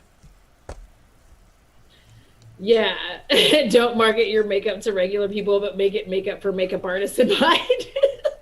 Oh, that's something else I love to hate.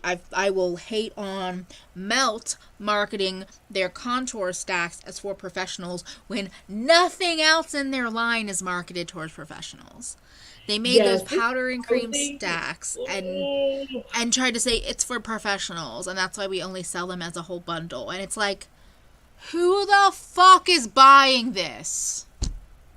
Like, it is the weird way in which we will excuse because it's for pros, and then people are like, oh no, like that's why it's like $78. It's because it's like for pros. And I'm like, because here's the thing, this is why, like, we're gonna go way back. This is why I wanted to fuck with the Morphe James Charles palette, because my skills had significantly improved so I could work with it, right? And I did not like, and I will still stand by this. I did not feel like he should have released that and said it was for his fans, because it wasn't. Because the average person who doesn't wear makeup like the rest of us makeup goblins could not work with that, right? Like, your 13-year-old fan who basically wears lip gloss and a little concealer couldn't work with the formula. It was too much for them to fuck with, right? But I do not like this professional idea, like, oh, it's for the pros, or the pros use it, pro. And I'm like, but you're just throwing pro on top of everything to make it seem like it's really special and it's different, and be able to throw the extra money in, like Sybil was saying, like another term for cash grab. Yeah. But realistically, it's not any different than the rest of the shit you got. And we all know it because we've all purchased at one point or another a pro palette and their regular shit, and you're like, there's no fucking difference. What happened? Yeah. Well, or it's a very gatekeepy way of being like, well, like, this is for pros. So, like, if you can't work with it just because you're trash and you're not a pro. And it's like, or not? Like, what? Excuse me? Because I felt like that was the thing that James did. He was like, it's for everyone. And then when people had issues, it was like, it's for pros. And you need this certain kind of primer. And I'm like, just say you're a liar. Just admit it. Like, just tell your teenage fans that, like, you made a mistake and you should use this primer. And not be like, you're just bad at makeup. What? Yeah, I mean... And that's the thing, is like, you can literally put something out and say, okay, this is going to be for more advanced makeup users. And that's fine. Like, just say that to people. Just say, hey, this is going to be for a more advanced makeup user. And when he released his, like, little baby palette, I feel like that was a perfect opportunity to say, this one is, like, super easy to use for anybody. I changed the formulation so that you don't have to worry about blending and, like, all of this stuff. Like, that's when you throw that out, right? I just feel like the idea of throwing pro out there just really gives this idea that it's going to be, one, better quality when it's not necessarily that. And two, like you were saying, it's like an excuse for, you can't really work with this. Yeah. Like, it's difficult to work with, so we're putting pro in front of it. And here's the thing, is I actually think that is such bullshit, because I feel like as a pro, if I am on set trying to do someone's makeup, not that I know shit about this, I don't want to have to work extra hard. I want it to work. I want the shimmers to be shiny, or I want the mattes to blend together. Like, I don't understand how more difficult equals pro, because while pros are oftentimes more talented or more skilled or have more of that finesse, that doesn't mean that they want to work with products that are fucking difficult to work with. No. I like at least two. I've been playing with an eyeshadow for 10 plus years. I'm a pro, boo. Like, I just... And just to go back to the mirror thing, I think the reason why I get annoyed by people always talking about it has a mirror is because they want to harp on the eco-friendliness or lack thereof of palette. And it's just like, you as one human being are never going to break, or like this, corporations are always going to make more waste than you as a human. So harping on about the mirror that's in a palette when it's such a minuscule part of the equation, it's just fucking annoying to me. Yeah, I mean, I feel like, hold on, this is for Sharon. All right.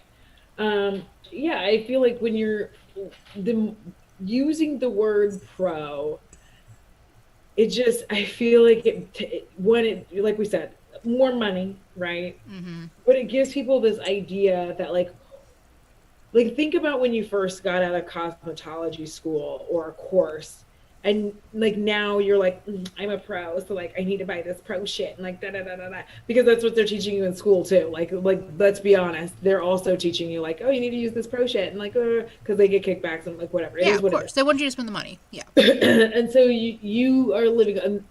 It could take you a while to figure out that you don't have to buy this, right? So I just feel like that's super annoying that they do that. Sharon, whisper Sharon, Sharon. Yeah, and what Deja said, I feel like is right on. From what I've seen, pros tend to offer even more basic, easy, multi-use products. They truly ain't got time to play in people's face like that. Yeah, they're like, here's our new basic bitch pro palette. And even I think about somebody like Danessa Myricks. Like, she creates products that are very multi-use. I'm not gonna say that they are easy for everyone, but I see why for her as a makeup artist, it's the best kind of products to use because she's used to them and can play. And there's like factors that we as regular people are thinking about that sometimes an artist doesn't have to, like longevity. Like, of course things should last, but if you're doing something with an eyegloss and so you put down a cream and then you put down an eyegloss and you're taking photos and then you're done, that's different from you're putting on a makeup to film an hour-long video or something. Yeah. So like I see it on that side of things, but in terms of so many of the ways pro is used as marketing, it just never makes sense to me. Sorry, I seem to be staring off into space. I was completely listening to you when I was trying to practice pronouncing je ne suis. So that's all. Even the real MUA don't always buy pro products. We use RCMA, no pro word in the packaging, or even LA Girl for the concealer. Yeah. Yeah, I mean, I just feel like, because listen, when like I had access to like Namies and I got like a pro discount, right? For things that I had done. So, like, anyways, I, had my licensing, all that good stuff. We get it, yeah. The thing was, like, at first you feel so special and fantastic, but I also felt like kind of a shitbag because I would go into, like, Ulta and Sephora, because, like, I would shop for makeup for my mom. So we'd go in there and we would look at things, and then we would go, and, like, I would order all the stuff. Yeah. My name is like actually made me feel like kind of an asshole when I was like, like I know that you can comparison shop, but there was something about going into the store, taking pictures of shits that I remembered what the fuck my mom wanted, and then just like buying all this stuff from Navy. So it's like I think the idea that like there's special pro makeup is almost like the idea that there's special makeup for old bitches. Like it doesn't exist. Yes, exactly. It's like you can work with everything. Obviously, it depends on the quality. Not everything's going to work the same. But also, I just saw Sharon say Mitchell has 2 big palettes coming out. Can I just say I fucking hate the packaging? I hate everything about it. It makes me sad inside. Makes my vagina cry. Yeah. Even when I saw a picture of the color scheme, just like that they released recently for the green palette, you know me, I love green, and I was still like, I know. But I think it's because to me it read too matte, and I don't want a big palettes full of matte shadows. I don't. Like Did you actually look at them and like my eyes went ticky tacky ticky tacky ticky ticky ticky ticky ticky ticky ticky ticky. So there's a picture that they released like yesterday or today that doesn't have the background. It just has the shadows. So that's why I could actually look at it. But with the background, I'm just like, there is no way in hell that I'm sorry. I was not throwing the peach for a discount, y'all. I got licensed. Well, that's why I was like, we get it, we understand it. Because when you were like, I did things, I was like, I don't think you mean what you're saying. Yeah, so we understand your license. You got licensed. I went to school, got licensed. Damn. So this was the photo. Well, you can't see it, but it's just the shadow pans, and they're like no background. But even then, I'm just like, no. Like, I should want this palette. Everybody's like, my eyes. Yeah, Deja, like it does hurt your eyes.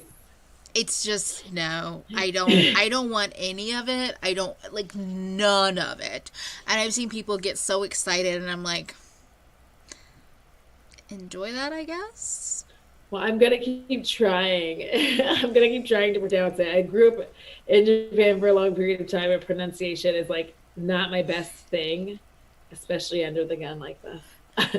I did things. Exactly. That's why when you said that, I was like, no. Well, I mean, it's okay if you did things too. I didn't do things. I was dating an ugly man. All right, y'all, listen, okay? I was dating an ugly man. He happened to know somebody. I got a ticket. Look, we paid for the ticket. We broke up, and he wanted the money back. I agree with Thorne. Zoinks. That's all I'm going to say. And then I was like, I will pay her back, not you. You suck, and you were ugly, and you sat down to pee, which I understood. He had to sit down to pee because his carrot was pierced in 2 places. But he could have not farted while on the toilet. All of that to say, I paid her back the money for the ticket. Thank you. Have a good day.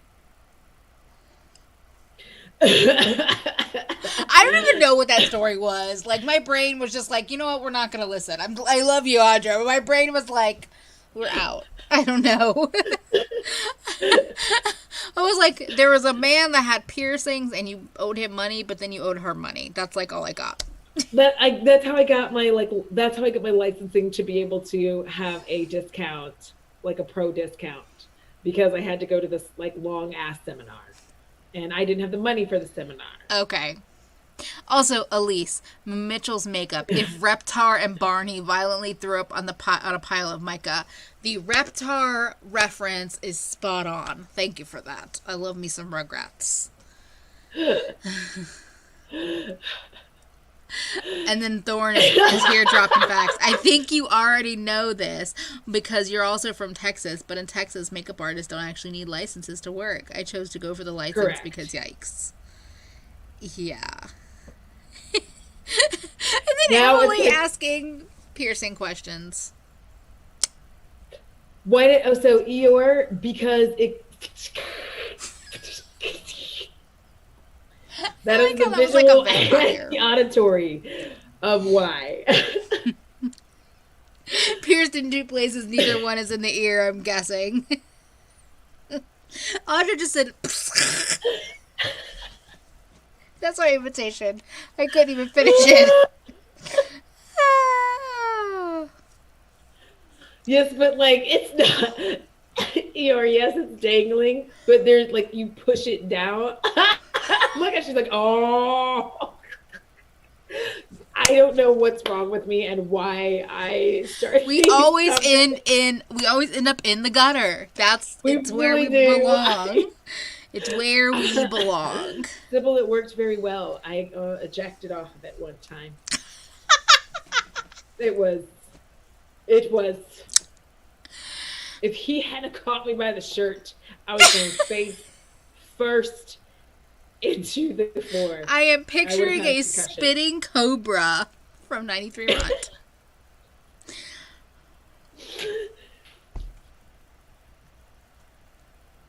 So sorry. Ejected. Like ejected. I think we understand. I think I got that. So Soraya, it was that, but it was this the way, and it was this the way. It was It was A X. King X marks the Albert? I spot. don't know. X marks the spot. I don't know. Yes, I've never heard of that. I don't know. That's Sorry. a teen, not injected. Ejected. I'm sorry, Emily. Alex, shut up. I mean, you. Never mind. I said something. I was like, no, that's not fair. That's not fair. Oh no, not because it was unpleasant, but because it was like a human toy. I'm thinking like being propelled by the orgasm. That's what I'm thinking. I was propelled off of it. Just. And that is when I learned that reverse cowgirl should not be done on those kinds of carrot piercings, because potentially it could kill you.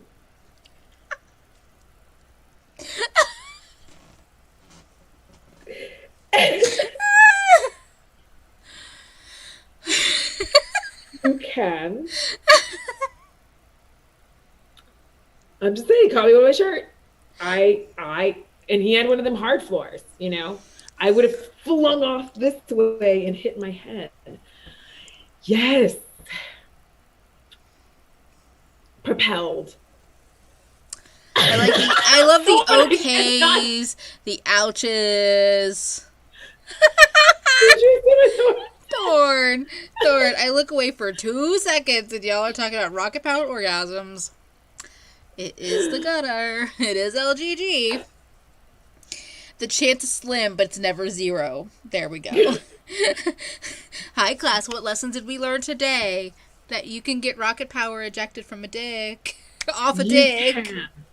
If you are Audra, at least. And this is definitely not monetized. I'm definitely going to have to put this in refer review.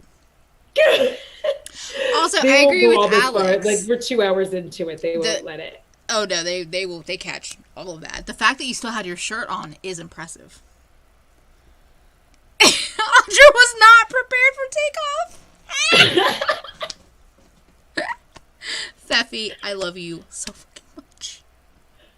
Listen, I didn't. Okay.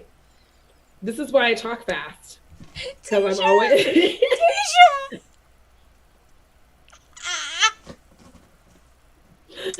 Suddenly, Rocket Man started playing my head during the story.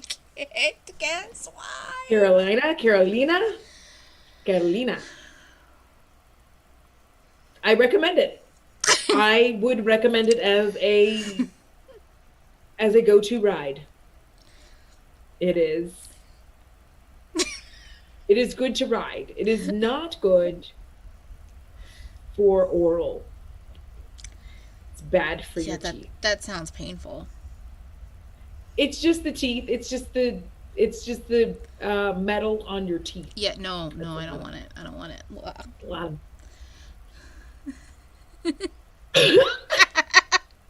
Alex coming through with the lessons. Lessons learned. You can get propelled off of a peen.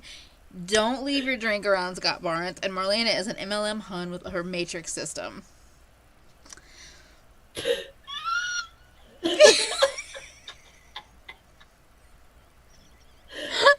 you're really there. We're burning on your fuse out there alone. Like, yeah.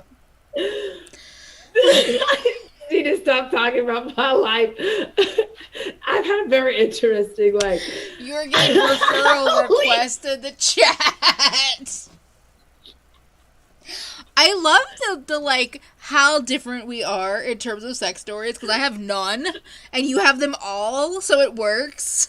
There's so many. I'm just like, okay, I'm just the cheerleader.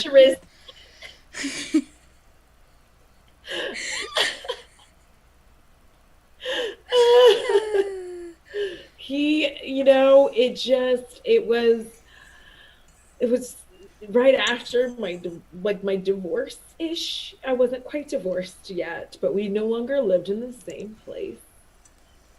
I lived in my own place, and I met this gentleman, and it was good. He was not. He was okay. He was not. If I could detach his personality from it and like put in another personality. And also, You just need yeah. detachable penis. That's what you need. Well, no, because I like the moves that he did. I just need to detach his personality and also Lobotomy. a That's what you wee need. bit of dentistry, and I would have been fine. Like, I just Lobotomy wanted him and to have that too. That's all. Thorn, that's a mood. Just gonna say, you're not alone. Yeah, there's nothing. Yeah, No. Rocket Man. No, I swear that like I'm so sorry, Emily. No Apologies. apologies. Oh, Wait, I didn't yes, actually I've hear lost tiny anything you sport. said Yes. after I'm sorry, Emily. Elise. Exactly.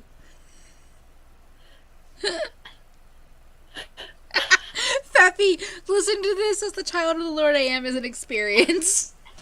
Telling you he just needed a lobotomy. That's all. That's all. You know. I mean, listen, whether I'm married or whether I was married or not, I had an interesting taco carrot time. So, Elise is the true MVP. Like, Elise is like the comedic, like, wing woman, just like dropping all of the jokes. Deja. Yes. Seriously, her own orbit. Her own orbit. Getting ejected off of a dick. And getting caught by your shirt, which surprisingly is still on.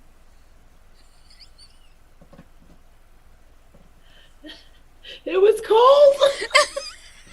That's why I had on a shirt. That's why dudes have hands.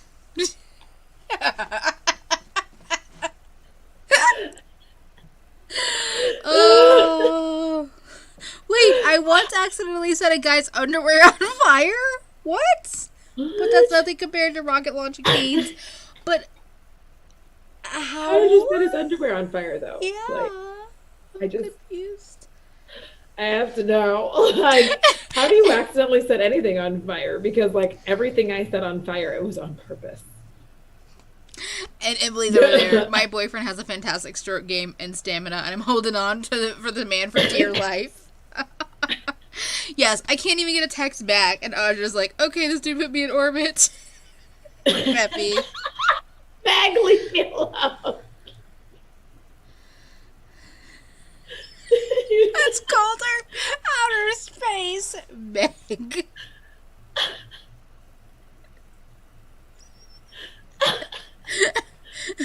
The only thing I can tell you is that if you're doing the thing and have music on in the background, make sure 3 Days Grace doesn't come on. Nothing kills someone faster than 3 Days Grace. Don't roast the carrot. There we go. Don't roast the carrot, Isabel. Oh. Yeah. Listen, I have a propensity for having an interesting encounter life. Like, broil the carrot, Thorn. Why are you thinking what's in my brain? Broil it. Don't roast it. Broil it. Just a little like, scorchy scorch on the outside. That'll be okay. I didn't listen. It was a very tumultuous relationship, and he was. I mean, honestly, now that I think about this, some of the best O's in my entire life. I just love Soraya. Like, made me want to cry. Oh my God, I forgot. It made me want to cry at times. I was like, like I couldn't, like, when you say like you can't take it, but you're not meaning it, when you go like, when you're like, I can't take it, but you're just saying it because you like want him to get off of you because you're finished. I really couldn't take it. I was like, I cannot I'm do this. just loving that you're full into the gutter. And Soraya's like, Toto, we're not in Kansas anymore. This is, our nickname is LGG, Le Gutter Gang, because we always end up in the gutter. I forgot, Sarah. I'm so sorry. So I was like, let me interrupt your very intense and delicious conversation about not being able to take it anymore and just clarify. We do end up in, as this spooky art shows, in the gutter. Deja. Listen. It was good. It was good. I think that's why I like debated on whether or not I was gonna break up with him because I didn't really like him. You're like, I'll just stay for the O's. Yes. I don't blame you. That's the LGG. Cry. Challenging the space-time continuum would do that to you.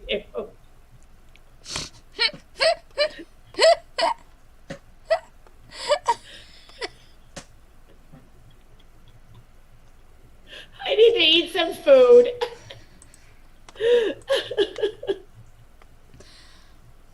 Absolutely. Absolutely nobody.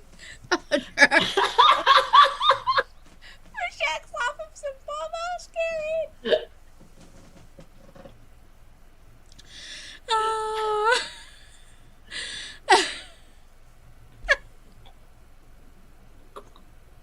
It wasn't my fault.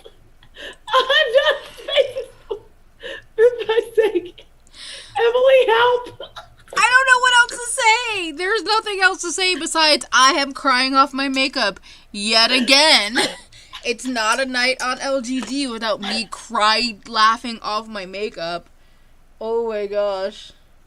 I was like, this burns. I need to wipe it off because it is actually burning. I'm so sorry. There is no apology needed. Audra the Space Explorer. Come for the makeup, stay for the catapulting carrots. Audra enters the space program. There are so many fun illustrated merch ideas in this chat. I'm just gonna say that. Reverse space cowgirl. I can't stand you, Deja. We are gonna fight. Deja.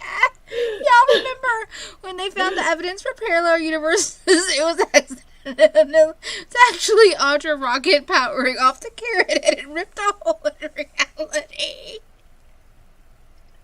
Ground control to Major Tom. As Isabel said, Audra overboard. Repeat, Audra overboard. Oh my gosh. Listen. Dick's so good it breaks the space-time continuum. It breaks the time continuum. So long, space cowgirl. Ground control. So long, space cowgirl shirts. It would be me, like, for the back. Okay, we're gonna bring it all the way back around. You want a rocket instead of Charlotte Tilbury on a mascara. Thank you. There's your Rocket Man. With the foundation Stop it.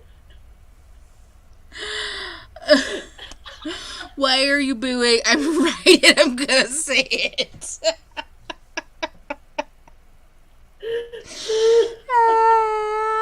Oh my gosh.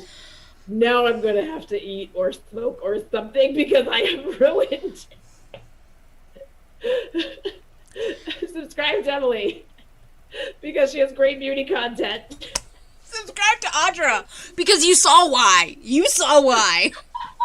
I host this on Thursday nights. Audra went to infinity and beyond. A pterodactyl on a rocket ship. Then y'all need to find me on Twitter because I cannot believe I'm the only person who's ever been ejected off of one. Come on. Please tweet that out. I am here to push that. To push the button so that you show more of that. While I have full lips, I'm going to ask. That's right, I'm done saying balls or cojones. I'm calling it full lips now. Oh, I like that. Full lips. Like, I have full lips that I'm going to ask.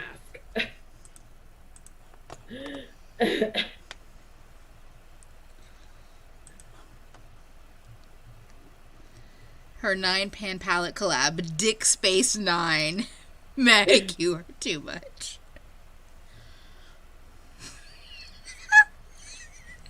Police. Audra to Cardi B. Yeah, WAP is great and all, but did you ever project off the dick, though? Cardi B stares in bewilderment.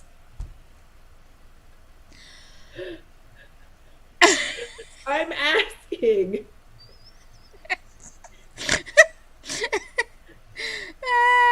I would buy an Audra in Space palette. Yes, Audra in Space.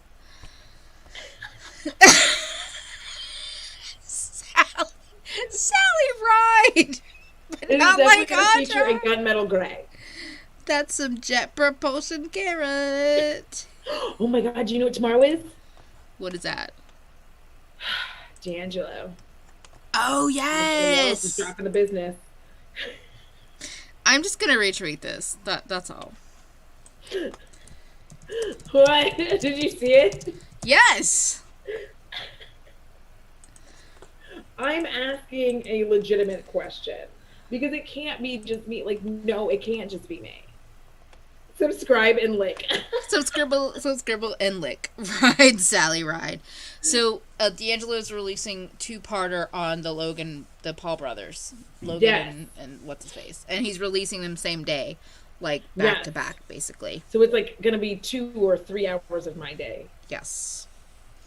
Thank you for that reminder, because I took a screenshot of it, like, yesterday, and I meant to send it to you, and then I forgot, because I was basically asleep all day yesterday. Yeah. I've surprise ejected my lover, but never the other way around. The Milky Way is a tight squeeze for Apollo 13. Meg is a talent, a wordsmith. Ooh. Like and lick and scribble scrap. Yeah. Meg, same friend. Propulsion engine dick. I think everybody can experience this.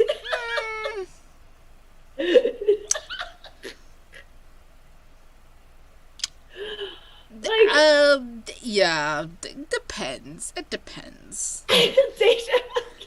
Just gonna say body size also depends. So yeah.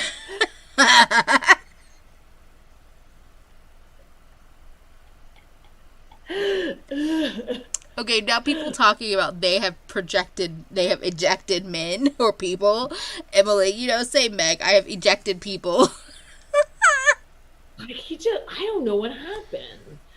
Like, I was doing and I was just, I don't know. I'm just glad he caught me. We'll just say that, because otherwise, I would be concussed.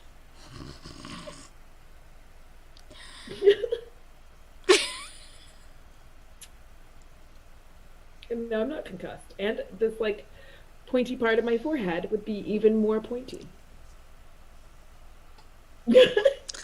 I mean, you might have more stories, but I think you have plenty of stories at that point. Also, I just love Thorns. Just sitting on my vanilla ass, just soaking in the atmosphere. The atmosphere is good. It's solid. Audra, bold of you to assume that one man likes me. That's a mood. Not everyone can get ejected by the peen, because not everybody can get the peen. I can't get all the peen that I try to.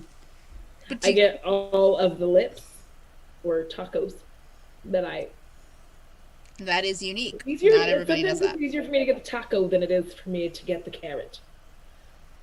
The carrot these days has been playing hard to get. The carrot can stay playing hard to get for me. They can't. The problem is they play hard to get, and then I'm like, oh, well, so sorry, she's cuter, bye. And then they're like, wait, I'm like, too late. Wait, what? Yes, thank you. I got yeeted. Okay, excuse me for even having gone onto Twitter in the midst of a live stream, because I just saw something that made me go, you've got to be fucking kidding me. Well, we have been on for like 2.5 hours. Oh, it's just probably. I'm assuming this is something that the Mad Orange Cheeto said. Dare I repeat it? Let me know. No, no. I want to end on a good note. Just open Not Twitter that. if you want anger or laughter or both. I'm not sure. I also have him. Oh, the debate. Okay, I blocked. I'll be honest. I blocked it all out. Yeah, because I don't I need have. it.